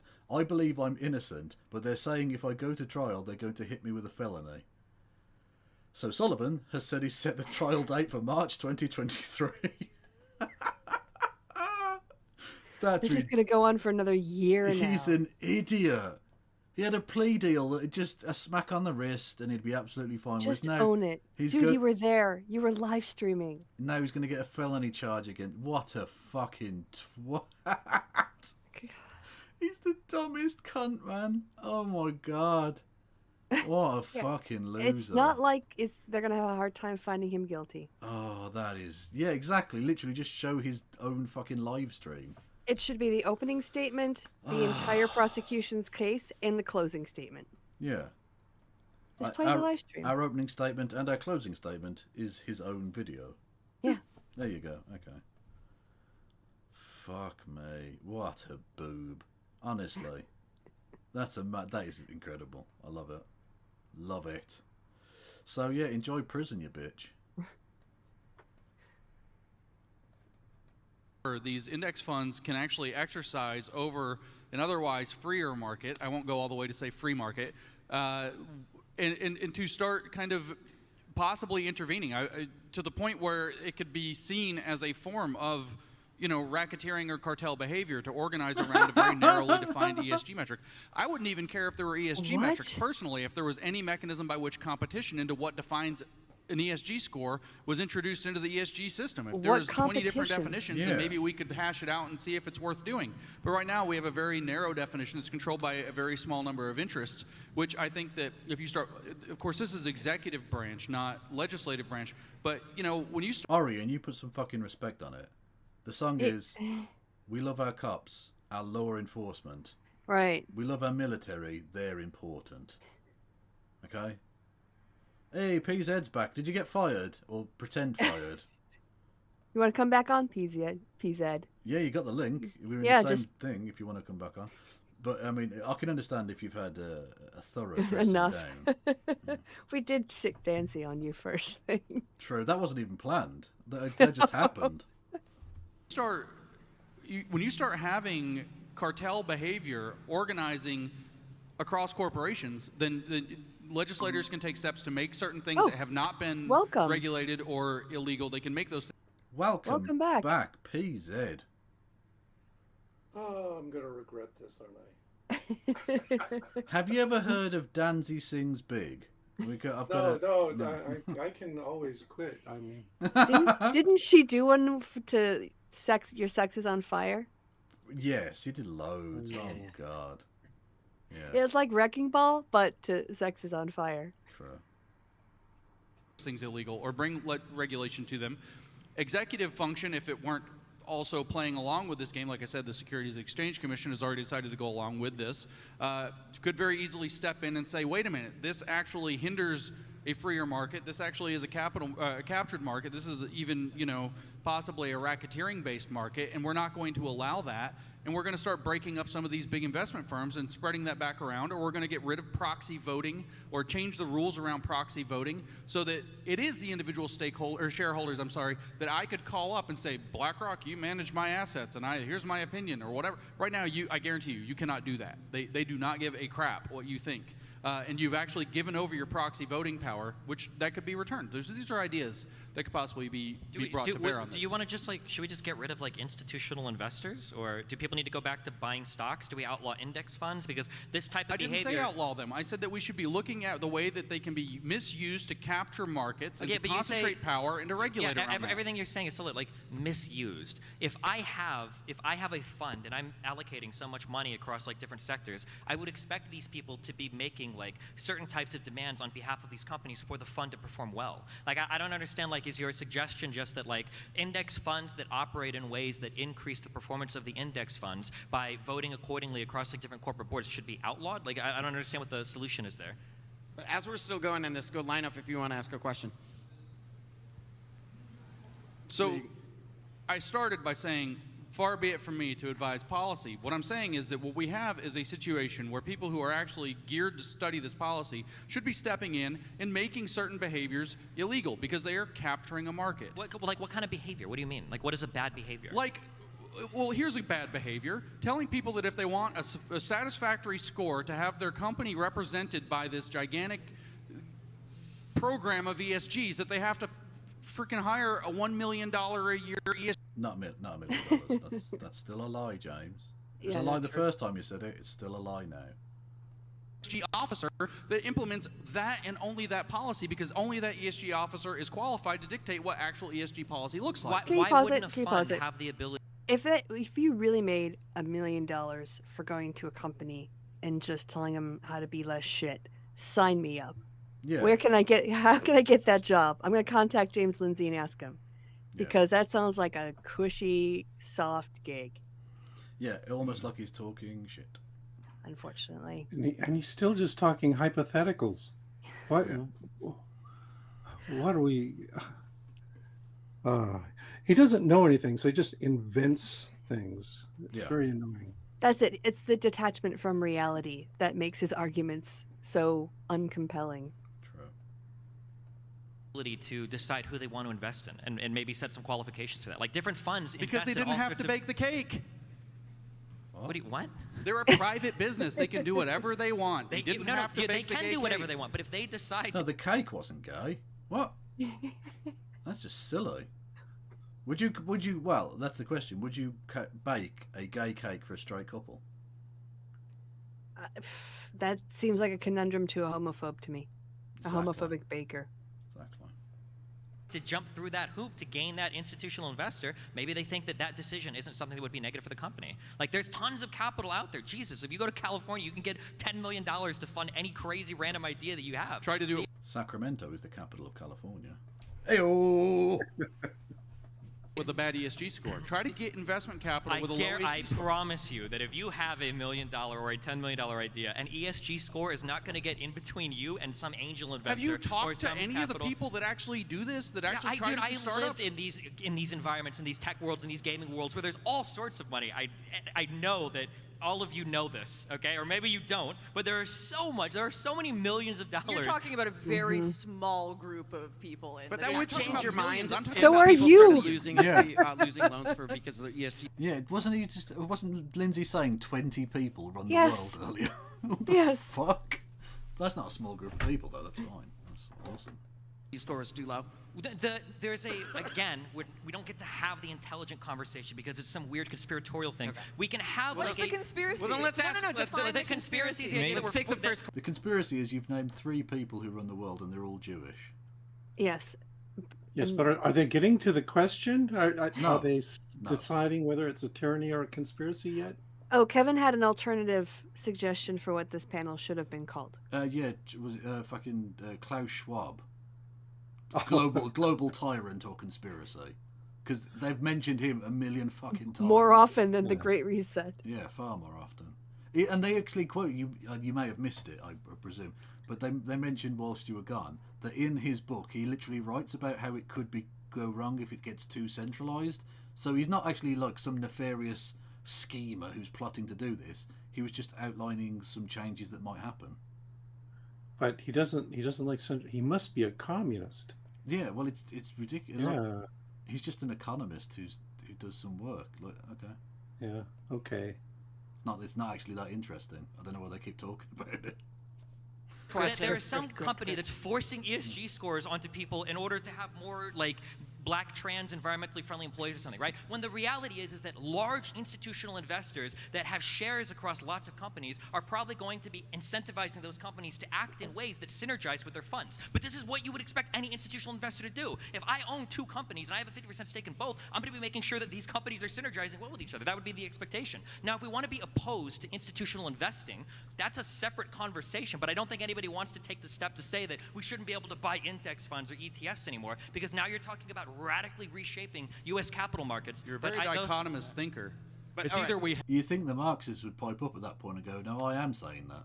I think we should. I think we should get rid of those things." Yeah, but he hasn't said a word. Nope. Okay. Have them or we don't. Like, no, I literally said we step for in the and people that invested But the problem is in because when you tickets say to we this don't, we event, need to step in we and change the do have to- behaviors. What is the behavior? These are our fuck, man. Maybe I can our stakeholders. Our maybe I can shareholders, whatever. rephrase this First a little question. I see Dave's getting stakeholders. flustered. Maybe I can rephrase this a little differently. How are They- these ESG scores enforced without like a government or some people with force behind them?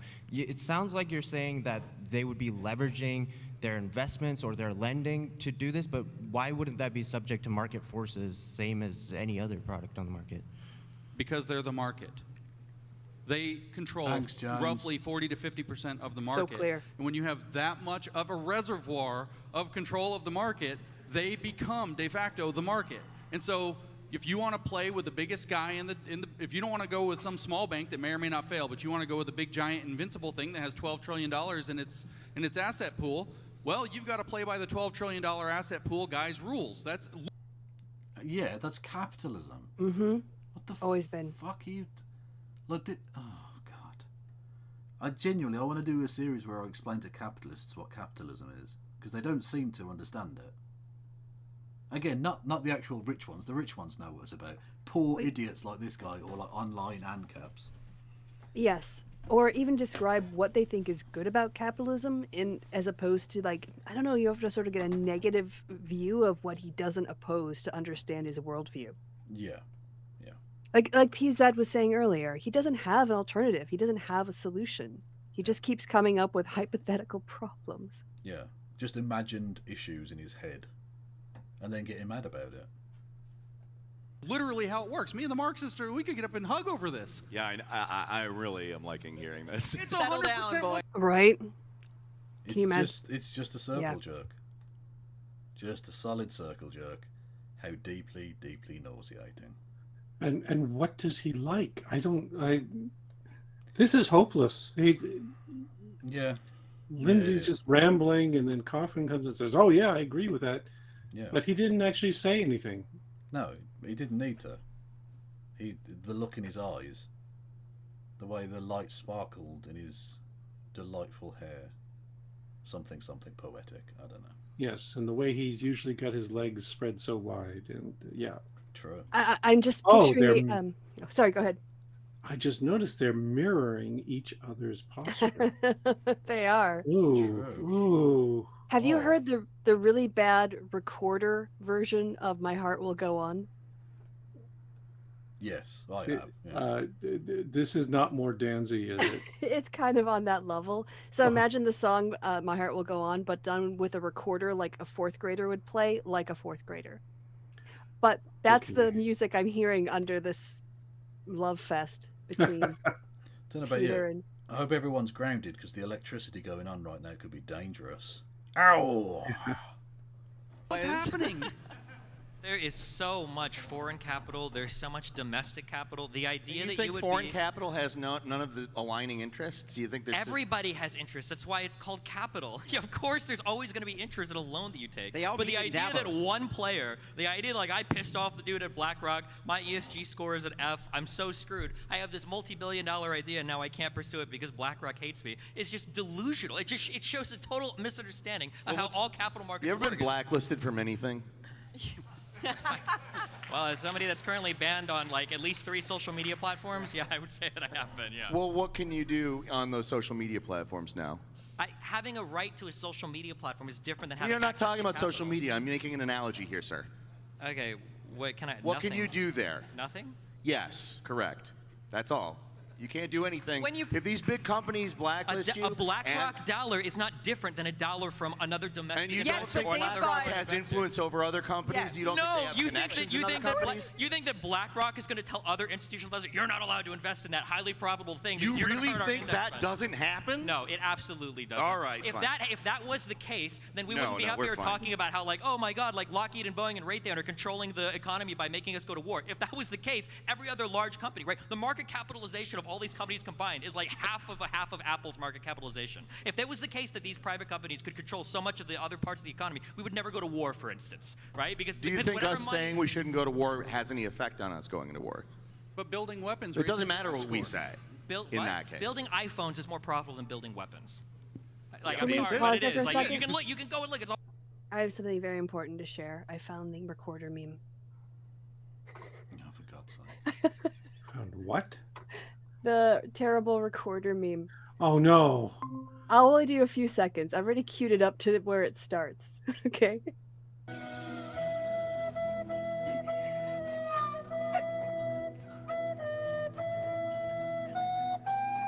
Oh, nice.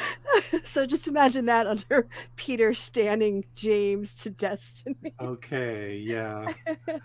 Yeah, I guess I could see that. Sometimes. It's all publicly available information. Like my name on Twitter right now is B2 Spirit, which refers to a bomber that cost $2 billion a pop to build, and it costs like $80 billion to design. Like, are iPhones more profitable? $80 billion over what time frame? Because Apple as a company is worth like $2 trillion. So when you're talking about like an $80 billion project over 10 years, like, no, I don't think that these are the people that are controlling the levers of the economy. All right, let's take the next one. Imagine if you put 1,000 of them together. By the way, I'm going to be that guy before we take the next one. Sorry, Brian, I'm going to override your authority here. ESG scores are not graded A through F, since you're talking a lot about them. They're scored 1 through 5, and 1 is the best score, 5 is the worst.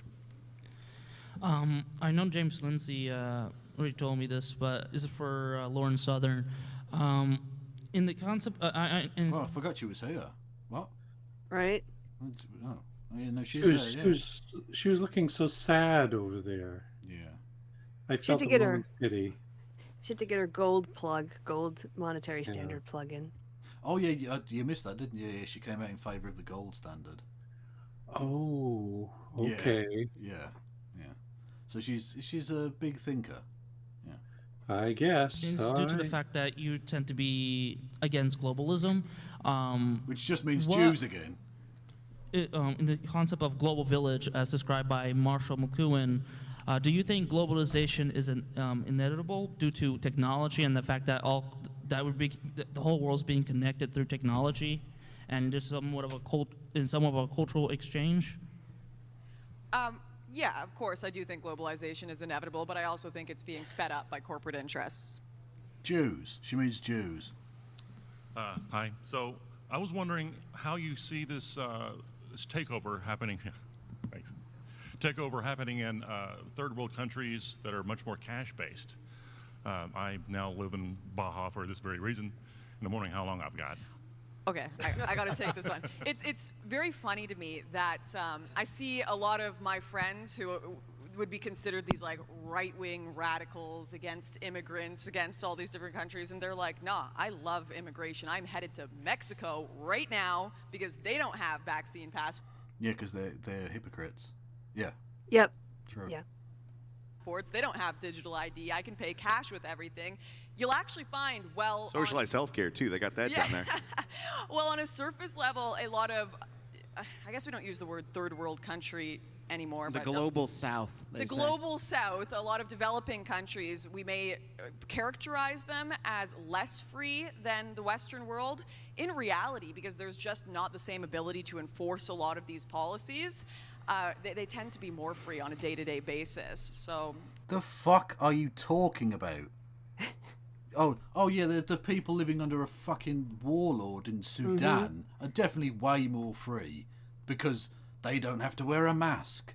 The fact that they have no fucking food, they're constantly being raided, rape as a weapon of war every fucking day. Like that's fine though because they don't have to wear a mask. Remember when Stiff Dick of Poop, Coach Red Pill, Yes. said that you should flee the West Flee the West. Flee the West to Russia. Yeah, brilliant. Mm-hmm. So much freedom. Yeah, and I just want to add, since I came in late, and we're now in the Q&A, I can clearly see that the audience is as dumb as the panelists. Yeah. Yes. Yeah. Yeah. It's an echo chamber. Yeah. I find that to be an interesting. So I'll give you an example that's a little counterintuitive, but it's true, and a lot of people don't realize this, and it ties into the COOF. So one of the industries that probably got hit the hardest with like a COVID-19 cruise missile that you probably thought, yeah, good, because those things are petri dishes for diseases, not for canine rape culture. It's a different story. Is the cruise industry. So you shut down the cruise industry, and it's massively shut down. It's kind of open now, but everybody's getting the virus. They all have to be vaccinated, but they get it anyway. It's really weird. But it's part of the cruise. Yeah, part of the it's part of the package, experience. Yeah, that's right. And so the cruise industry got shut down like harder than almost any other travel-based, tourism-based industry, period. And you think, okay, good, because those boats are dangerous in terms of disease transmission. But what that brought before it got shut down was about 5 Super Bowls worth of economic activity to poor third world, if we want, countries in the Caribbean that now have their entire economy, which was travel and tourism largely driven by cruise ships, completely shut down. But then... Yeah, but what about if we just had tens of thousands of very, very ill Westerners foisted upon healthcare systems that obviously couldn't handle that? Yeah, or Would that be bringing their better? diseases to indigenous peoples, because, you know, Europeans haven't done that before. White people haven't done that before. No. What are you talking about, James? You want to spread disease? Yeah. Well, but no, what he wants to do is he wants to spread the patronage of the wealthy Northern Hemisphere people to those poor folks down south. True. He's very, very noble. Cheap mojitos. Yeah. Right. This is a condescending perspective to take. And that's what he's done. White man's burden. Yeah. And partnered with the World Economic Forum, you have this other entity called the International Monetary Fund, which controls at least $1.5 trillion in assets plus ties to these central banks. And they step in and they say, you know what, your economy has been destroyed by COVID-19. Let us help you build a new infrastructure for a new world and a new economy, and let us help you build a digital infrastructure to put you on a digital currency that, you know, will set you independently. You can be more involved in the world market, et cetera. Can we just pause this for a second? Because I actually know a little bit about digital currencies. In fact, I know somebody who's working for a tech company. There's a bid out currently from the EU to get proposals for setting up a digital euro. There's no digital dollar set up by the government. In fact, there's a lot of skepticism and resistance to the idea of digital currencies. He's talking about it like it's a de facto decision. Yeah. Like this is coming. And it might inevitably, I think, in order to compete, I think you do need digital currencies because people are finding ways of moving money around, and governments want to in on that and make their currencies relevant. But it's not in the authoritarian; it's the pursuit of economic stability and prosperity kind of way. But didn't you know the IMF famously is a communist organization? Yes. Yeah. Famously. Yeah. In these smaller countries, that's a real world example of something that actually has happened. And by the way, China is competing with the IMF there because in addition to being able to build infrastructure for CBD, Cs or whatever it is, you also have the ability to control shipping lanes Central bank through digital the Caribbean currency. waters. And so China and the International Monetary Fund... See, having done A-level geography, CBD is Central Business District, and that's a completely different thing. Anyway. Oh, I thought it had something to do with cannabis. See, if only. You degenerates and your drug lifestyle. Outrageous. Have both openly been competing to take over the control and the governance of Caribbean islands that were shut down, and their economies were shut down because of the cruise industry being shut down because of COVID, because it's used as a narrow window of opportunity to effect a great reset of the economies of the world into a new model that's based on stakeholders. And the South Pacific, too. Yeah, everywhere that the cruise industry is the dominant force of the economy, that's what's happened. Maybe we should help countries who have to rely on those things develop other industry so that they're not a one sector economy. Mm-hmm. Yeah. Would be a good idea. Are the cruise lines so benign?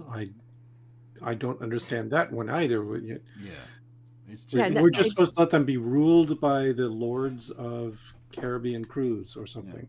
Okay. And while they're dumping their raw sewage, offshore. Yeah. because that's how nice they are. It's fertilizer. They're trying to grow the ocean. Exactly. And so what you'll see, broadly speaking, is that if the so-called first world or the developed world goes onto this program, try to tell me what resistance Brazil is going to mount against that, or what resistance Mexico. Brazil's actually quite a big economy, and a lot of oil and natural resources and minerals. Like, it could actually probably, of all the countries you could have chosen as an example, Brazil is arguably one of the worst you could have possibly gone with. You're an idiot, James. You are a fucking cretin. Sorry, I jumped. I mean, it's their drug cartel is the only resistance that is going to mount.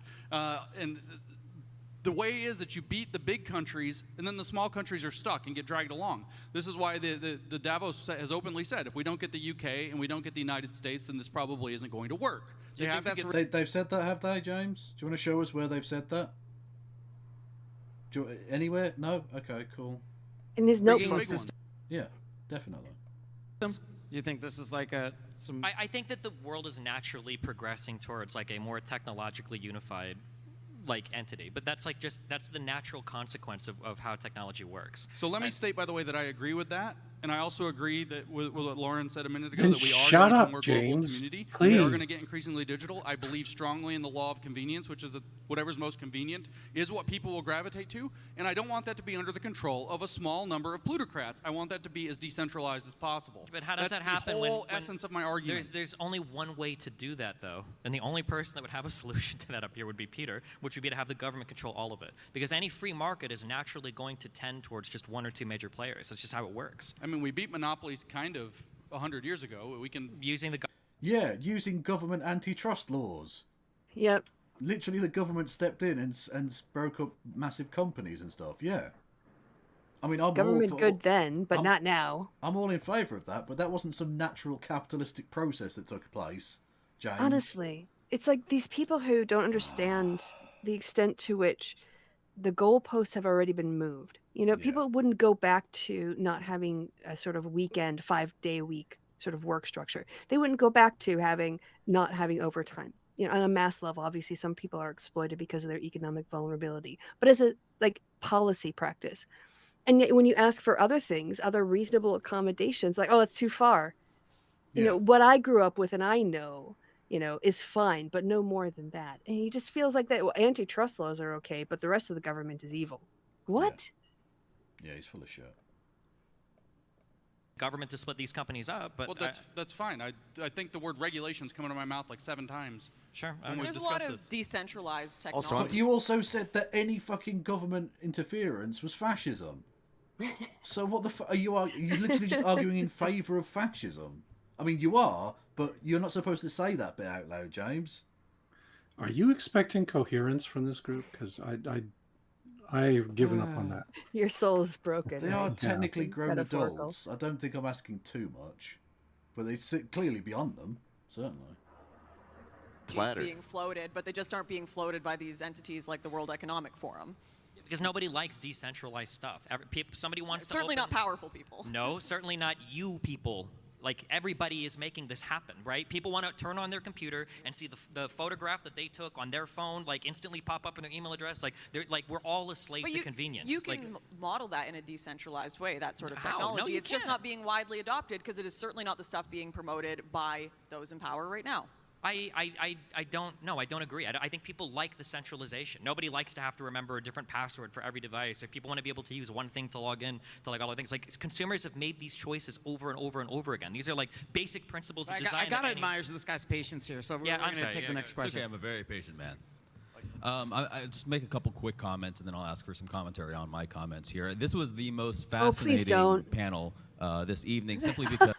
Oh my God! I feel genuinely sorry for this man. How did your brain become so broken that this was an interesting conversation to you? Wow, I think PZ's also stunned into silence at that remark. Yeah, and rightly so. Yeah, I have run into this behavior at many conferences, and everyone hates it. Because I never knew what to expect out of everyone's mouth. It's particularly, I did not expect the majority of Destiny's time to be defending capitalist investments in a free market perspective compared to the rest of the panel. So my takeaway from all of this, it seems to me that if we simply combined everyone's perspective together, we would kind of get an accurate picture of what's actually going on. It's kind of the blind man. The radical centaur. Lovely. Yeah. Who is he? Why should I care about his take on anything? To be fair, why should we care about any of the pricks on stage? Yeah, either? that's true. Yeah, he's taking a lesson from the panel. Yeah. Yeah, it's Q&A. It's not ramble and A. Okay, like no one, yeah, exactly. Like no one gives a shit what you think. Ask your question because you're not on stage. Yeah.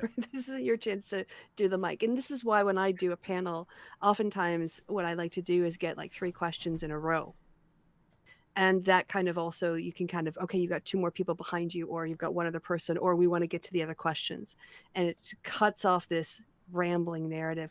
Because I remember there used to be this academic at Essex who would always preface, whenever we'd have a departmental What were you saying about presentation. people rambling? What? Yeah, I'm going to do that now. We'd have a departmental meeting, and we'd have a speaker come in.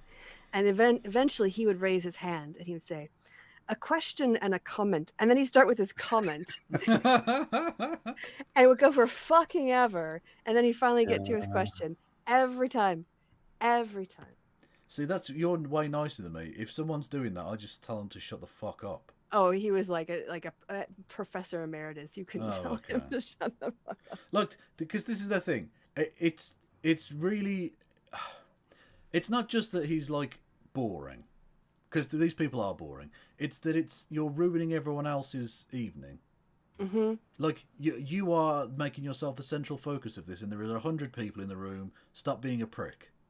Stop it. You can do the 30-second, really enjoyed the panel, lie, and blah, blah, blah, blah, blah. Now for my question. Yeah. Right, thank you all for coming. I appreciate your time. That's fine. Yeah. That's enough. Move on. It's selfish. It is. And describing the elephant here. From a free market perspective, as an investment company, you have to provide profit. Oh, God. However, the people running these companies are human beings, and there's no such thing as an unbiased human. We all have our own agenda. So the more powerful you are, the more money you have, the more in which you're going to try to push your agenda forward. So, of course, you have your free market principles. So at the very end of the day, my question here, though, is that if we simply combine the ideas that we do have these free market principles, and the companies do have to form a profit, but they are run by individuals who do Hurry have the their own fuck biases. up. It's an interplay between the two of these, and I think if we kind of understand this as a full continuum, you think maybe we can kind of come to an agreement that it's not just a conspiracy and it's not just profitability, it's an entire interplay of all of these principles. I would agree 100% with that. I mean, there are going to be people that... How? It was nonsensical. How do you agree with something that it literally doesn't make any fucking sense? It's this and it's that and it's this other thing and it's all the same and it's all just integrated and it's just all works together. It's a theory of everything. Yeah, Yes. yeah. You must acknowledge my brilliance. I do, Peter. It's completely unfalsifiable.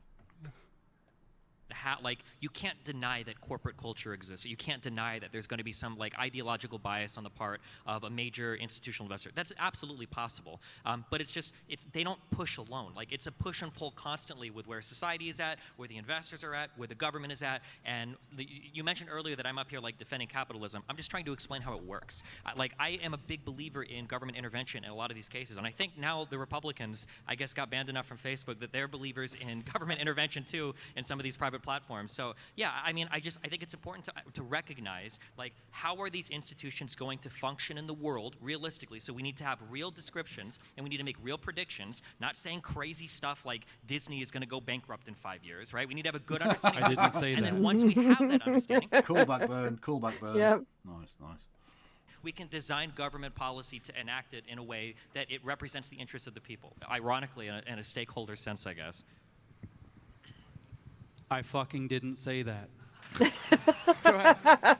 I'm going to switch gears a little bit, but James, how do you think that ESG affects the pillars of culture, for instance, education, and specifically free area and education, and how does that tie into sort of what it may look like 10 or 20 years from now, and how will it promulgate? For instance, you have Amazon HQ2 opening, and they're actually funding a high school there. So what is that going to look like going any forward? of these people educators? I mean, so the goal... No, No. I don't think they're educated. So I mean, yeah, I don't think so. Well, really, there's two sides to the question that you're asking. One is, how are they implementing kind of the ESG thing into education? And the goal is actually to implement ESG into education. It's to teach kids to buy into the ESG program so that the ESG metrics will maybe work. And this is the sustainable and resilient future, an inclusive future that they... He's found a new 3-letter fucking initialism to go with. CRT, ERG, COK. DEI, yeah. Openly say is the goal that they're trying to build. So there's that aspect. But the more interesting question is how and why is this happening? And the answer is because the one thing we didn't actually mention specifically that these gigantic investment firms control are pension funds. In fact, they control all your pensions. That's in fact what they're using is your pension, especially if you're on in a public servant role. If you're a teacher, they're using your pensions in order to make decisions based on how they're going to reorder capitalism. That, in fact, is the gigantic pot of gold that they openly said that they were chasing 15 years ago. And so how are they pulling schools around? Well, besides the fact that, they do have a cult of fealty to this DEI stuff that's really spread, especially through the education sector, but they're also controlling education sectors. In what way? Are they donating through NGOs? Do you want your pension fund to be able to be listed within these, these... What the fuck is he talking about? This is nonsense. Honest to God, this is making everyone more stupid for listening to it. Somebody flipped his talk on switch and it's just going. He says so many words and it means so little. Well, he was actually scheduled to spread manure on a farm field with his mouth, but then he got booked for this conference, so he's just spewing diarrhea of the mouth from here. True. Allegedly highly profitable portfolios, or do you want them tanked? It's that simple. Well, what are pension funds going to be a part of? Do you want them buying treasury bonds? Do you want a 1 to 2% return on your pension fund that doesn't even outpace inflation? No, I just don't want a small group of plutocrats deciding what the shape of the market is going to be as they structure the market for themselves. That's literally the only thing that I want. Or don't want, I suppose. Well, because that's already happened, though. That's the way it's been for a while. So is he endorsing regulation? Because that's fascism. Oh, right. But how else do you prevent that? Super fascism. Oh. Yeah, it's the only way. Okay. Suppose. It's when a radioactive fascist bites you, you get fascist superpowers. That's how it works. I don't know what your understanding is for how these markets function. Do you think that pension funds should only be like you buy individual stocks then? You just don't invest in ETFs or index or what? No, I said 11 times before. You I said think nothing. That lawmakers... You keep saying nothing is the problem. Lawmakers should do something to get rid of bad behavior. Okay. When I say, for example, ideas like that perhaps it should be considered racketeering, which is a fucking felony, to organize all investment under ESG. I am not saying nothing. I am not saying nothing. So do you think that you're saying a very dumb thing? Yes.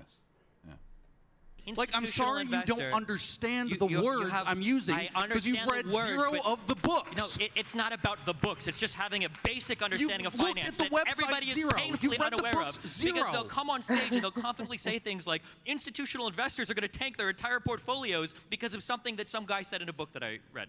That's just not how any of it works. That's why you can't point to any of these examples happening. That's why you're saying crazy. That's exactly what you're saying. So the question then becomes, and I know it's uncomfortable. I'm sorry, I don't mean to push you on specifics because finance is hard. I understand. But my question is do you think that we should have these rules that institutional investors can't have any qualifications for the funds that they include in their portfolios? Should that be made illegal to you? Because that's what you're saying. No, you're saying that it's racketeering. I think racketeering should be illegal. So racketeering for you is an institutional investor saying, we're only going to invest in these types of companies. That's racketeering to you. They shouldn't be allowed to do that.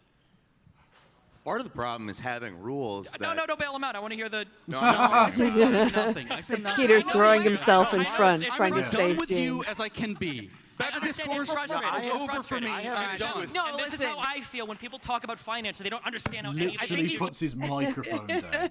What a little bitch. Honest to God. That's embarrassing. Look at Imagine put his- behaving like that in public. Chin on his fist. Meh. I'm just grateful that he'll shut him up. True. True. It is but brief release from that though. Mm-hmm. Talking more about bid rigging and inclusion. No, than anything. the problem is that But why don't we just?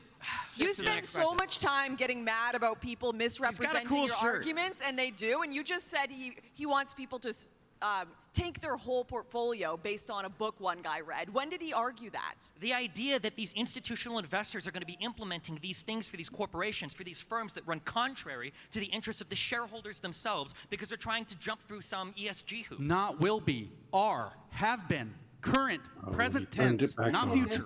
Look at Name some examples then. If it's happening, name some example. Who's doing this, James? What portfolios have been tanked because of this, James? Disney Corp. Yeah, he would go back. They're going bankrupt, remember? Mhm. Yeah. But he didn't say that. But he didn't, say that. No, he didn't say Oh. that. He both said it and didn't say it. Was the case that was happening, then other capital would come in and would start. Do you just not believe in like capital with markets? Elon's bid in Twitter, I other know. capital came in, and then what happened? They started filing SEC They violations took against him out of they the poison woodwork. pilled. Welcome to corporate finance. This stuff happens all the time. Like there are all sorts of schemes like this. There are huge short squeezes have happened historically where companies have owned a large amount of like the portfolio of another company through subsidiaries and stuff. This is Capital 101. It's not a new thing that's happening now because of ESG. That's just how capital markets are. They're rough. They're dirty. Well, that's some agreement that there's going to be some bad shit going on. Next question. Howdy, y'all. Yes. So first and foremost, I just want to say that the conversation happening on this stage is probably one of the most important. That should be. Bullshit. Oh, what the fuck is this? This guy's worse than the last one. Yeah. Oh my word. Mm-hmm. This should be. This is a conversation that nobody cares about. No. No one needed to hear this. No political party is going to adopt this position, whatever it is. It's if you go to the man on the street, just go out there and talk to anyone and mention ESGs and the Great Reset. 99% of them are just going to look at you Not you're true. nuts. Not true, PZ. Not at all. If you go to people who are hurting because of inflation and housing crisis and all the rest of it, no, they'll say, my big problem, the Great Reset. Yeah. That's Who's what. the That's guy how who I'm wrote that voting. book? Yeah, fucking Chuck Schwartz or whatever his name was. Yeah. They will understand the concept about as much as these panelists do. True. And they've literally never heard of it. Yeah. Mm-hmm. They'd be less wrong Being about it. Had everywhere. In Destiny, I know it like it's hard to believe. I remember watching the old Glenn Beck segment, The Puppet Master, with George Soros, like a long time ago. And as there we silly as go. it was, it got me interested. And I ended up reading two of Soros's books, Alchemy of Finance. That was the main one that struck me. I read about Black Tuesday in '92, where he No one shorted the British cares. pound and pretty much tanked the UK economy, decimated their currency, ruined the housing market, caused a lot of damage. Capitalism sucks, They huh? were actually Yeah. kicked out of the European exchange rate mechanism. Yeah, that's sorry. true. Oh, that really happened. Yeah, that actually did happen. But the thing is, could this guy be any more boring? Honest to God, he's putting me to sleep. Yeah. He's also not asking a question. What's the question? The question is question George or the Soros, when is George Soros going to be outed as the alien lizard in a human suit that he clearly is? Checkmate, atheists. So my question is, with everything going on, there are established cryptocurrencies right now that are decentralized ledgers. Of course he's a crypto bro. Do those pose a threat to the World Economic Forum agenda? No. And if No. they do, what Like- actions will the WEF take against WF, crypto holders right now? Could they WEF. The WWF. What are the World Wild Fund for Nature or whatever the fuck they're called? It's funny that he's bringing this up as I'm watching Luna, which was tied to the stable coin on an algorithmic Yeah, algorithmic stablecoin. It's down 93% as we're speaking because it went into a death spiral 2 days ago. Buy the dip. Buy the dip. I don't think that central banks are too worried about crypto right now. No. Although they probably will regulate them because a lot of people lost a lot of money, and they need regulation because regulation Kristi, brings stability. as long as we've still got bored apes. Yes. As long as we've still got the ape Yeah. NFTs. Oh no, they're gone as well. Oh shit. Actually, the NFT market's not been touched by this at all. But anyway, that's I'm getting into the weeds now. Potentially use something like the IRS to target crypto holders, like the IRS targeted the Tea Party. No, it's The called last paying thing any taxes on your crypto holder income. needs to worry about is the IRS because they're only going to tax you on your gains, and 95% Yeah. of people that mess with crypto lose all their money. So I don't think they have to worry about the IRS. Number one, I don't think crypto represents any threat to any type of like central banking or currency right now. That might change in the future, but I don't see that being the case right now. A lot would have to change. Sure, they're not real currencies right now. They're speculation vehicles that people are using to try to out-speculate fuck the other person. Is essentially what all cryptocurrency is right now. The thing that would be a threat would be people all actually organizing around specific means to like hold up labor, to hold up the actual markets. Like a trade union, for instance, which you were bad-mouthing earlier, you fucking idiot. Yeah, okay, cool. To actually interrupt these processes. That would be the threat. The problem is when people actually interrupt wanna the use their supply crypto. chain more in rising inflation because that will make everybody really happy with your movement. Burn it all down. Yeah, didn't The only Texas answer. try that? Abbott tried that in Texas, to interfere To be with the fair, market I'm forces. okay with burning down Texas. Yeah. And all he got was a lot of shit for it. And to be honest with you, with the amount of sunshine, you just need a big magnifying glass. You'd be fine. You could do Texas that way. Oh, hang on. For the most part, they have to take it out into cash, and the government control it, certainly in Canada anyways, all the trades, and you have to put your ID in, get taxed on it, so it doesn't really, yeah. In the executive order that Biden said, looking into the CBDCs, it does specifically say that cryptocurrency is going to be investigated for certain frauds.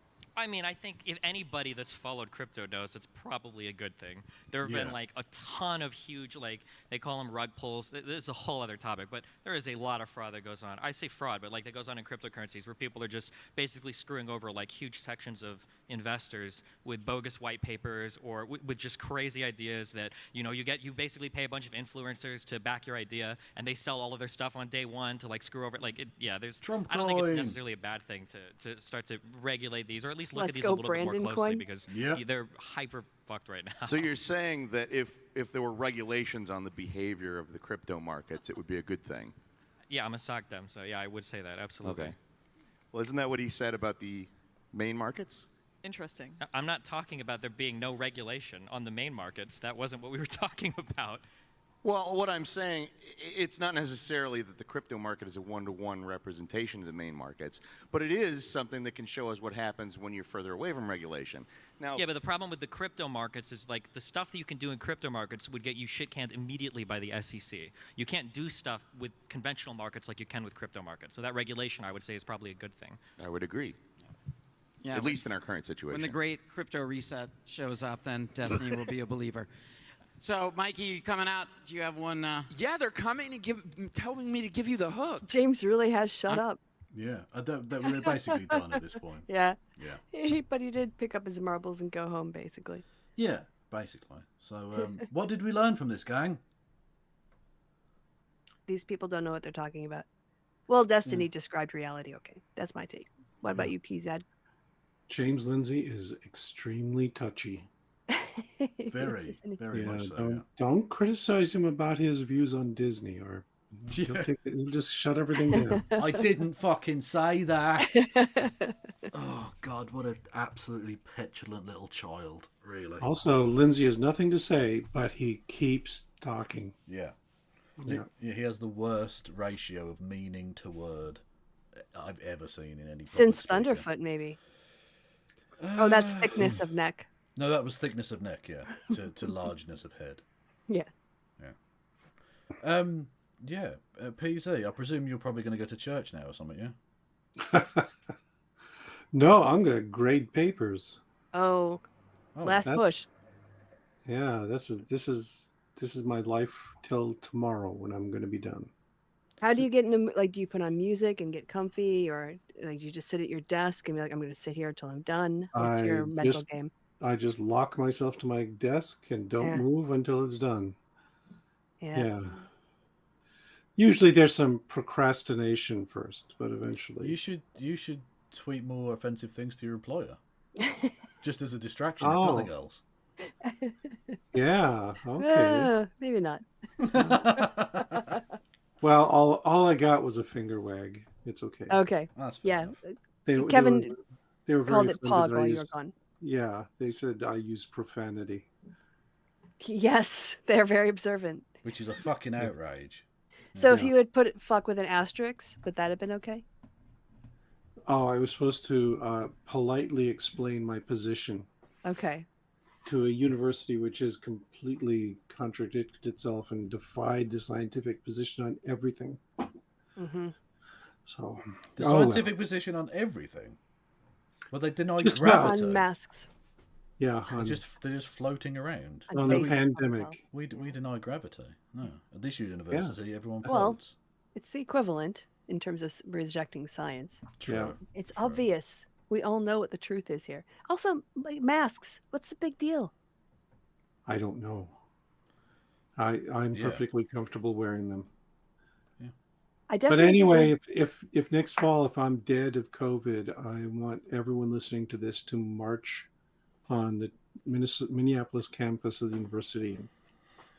But that would involve people having to go to Minnesota. So. And you would love to go to Minnesota, wouldn't you? Can we chant "fuck you"? What was it? I don't want to say the name, but "fuck you" person who screwed up as well. Can we not, just for terms of service reasons, can we not organise a mass harassment campaign on my channel, please? That would be ideal, I think. Well, PZ's going to be here next autumn, so it'll be fine. Well, exactly. Well, okay, let's not organise Because hypothetical. you'll continue to wear masks. They're not banned, right? Yeah. They're just voluntary. Right. Plus, what I'm organizing is that you're all going to come out to Minneapolis, and I will treat you to lutefisk and lefse. I'm going to be in Wisconsin in July. Don't tempt me. There you go. See, you just a short hop over. Road trip. Yeah, we could just open up those lefse packages outside the administration building, and then we get arrested. Well, whatever you do, don't peacefully protest, because the Senate will unanimously pass a bill saying you can't, and they're going to have special protections outside of that person's fucking house. Of course they will. Ugh. Well, all right. Well, if I'm going to get arrested, then I want to do it on a rascal with a wine-filled Pringles can. Yes. That's the way to do it. Anyway. PZ, what you got going on? I just told you I got grading going on. On your channel. Well, more specifically, in general, in your Are life. there more spiders? Oh, there was a spider while you were gone. Yeah, I had a spider on. He's gone now. I don't know where the fuck he is. Yeah, people mentioned this in the chat, and I didn't want to bring up the fact that you have disappointed me by not showing it to me. Oh, sorry. Yeah. You have to scroll back. Yeah, it's on the video. Yeah. Yes, just be warned. I've got a few thousand photos of spiders right here. Yeah, that's weird. That's just weird. But each is kind of cuter than the last, so you have to keep taking them, right? Yes, right. And what else do people post on Instagram besides photos of spiders? True. That's where I go. That's what I go to see. So if you want all the latest e-spider stuff, go to PZ's Instagram account. And actually, the links are below for both Kristi and PZ and myself. But I mean, you'd expect that, I guess. Yeah. Thank you for coming on, PZ. No, well, I was about to say it was fun, but no, it wasn't. It wasn't fun at all. Well, it was a miserable experience. Mission accomplished, then. Yeah. That's what we spread the pain. Yeah. You know. Okay, I'd rather be grading. Okay. Yeah, that's the motivation you need. You could watch more of the myth-informed debate, or you can mark your papers. Those are your choices. Oh, good idea. Yeah. Whenever you want to procrastinate, you have to pull up the other James Lindsay debate. Oh no. Yeah. There's a whole channel of that kind of shit. And Good. Okay. Yeah. Get done in the next 2 hours. Boom. Enjoy your grading papers. God almighty. And Kristi, what rock and roll activity have you got going on? Back here Friday night. True, you will be with me on Friday night. That Yeah. is true. I don't know And what I we're gonna be might looking at yet. talk a little bit for like 5 or 10 minutes on Terra depegging from the dollar and the subsequent chaos in the crypto market, because it's a lot of drama. So get ready. Don't bother tuning in for that one. Let's be honest, that's going to be tedious. Just skip a Friday, I reckon. It's gonna be like 5 minutes of content. You can go boil a cup of get the tea water boiling if you don't want to hear it. But it is a lot of drama, and it's just kind of interesting. I guess because I'm a nerd. It's not remotely and interesting. it's experimental with some of the things that people are trying. Fucking tedious. But algorithmic stable coins were always sus. It's pretty much that's why I've always stayed away from them. No, don't bother tuning in Friday. Pointless. And I do enjoy a good crypto roast. So Yeah, see, there you go. We've got one person who wants to hear it. Yeah, don't bother, PZ. Just everyone, don't bother tuning in Friday for me and Kristi. Okay, if you insist. Yeah, exactly. Yeah, or do if you want. I don't know. I might be back on Twitch on Friday. I don't even fucking know yet. I'm not sure what's going on.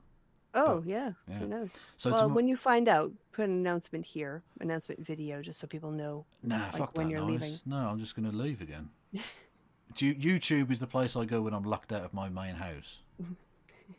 YouTube is the crib of my side chick. Yeah, I was going to say, it's like your side chick of social media platforms. True.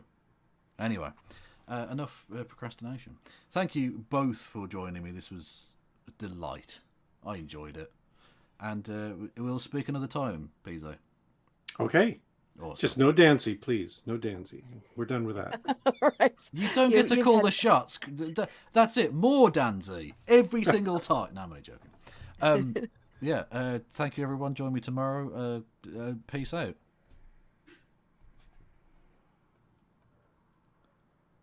And we are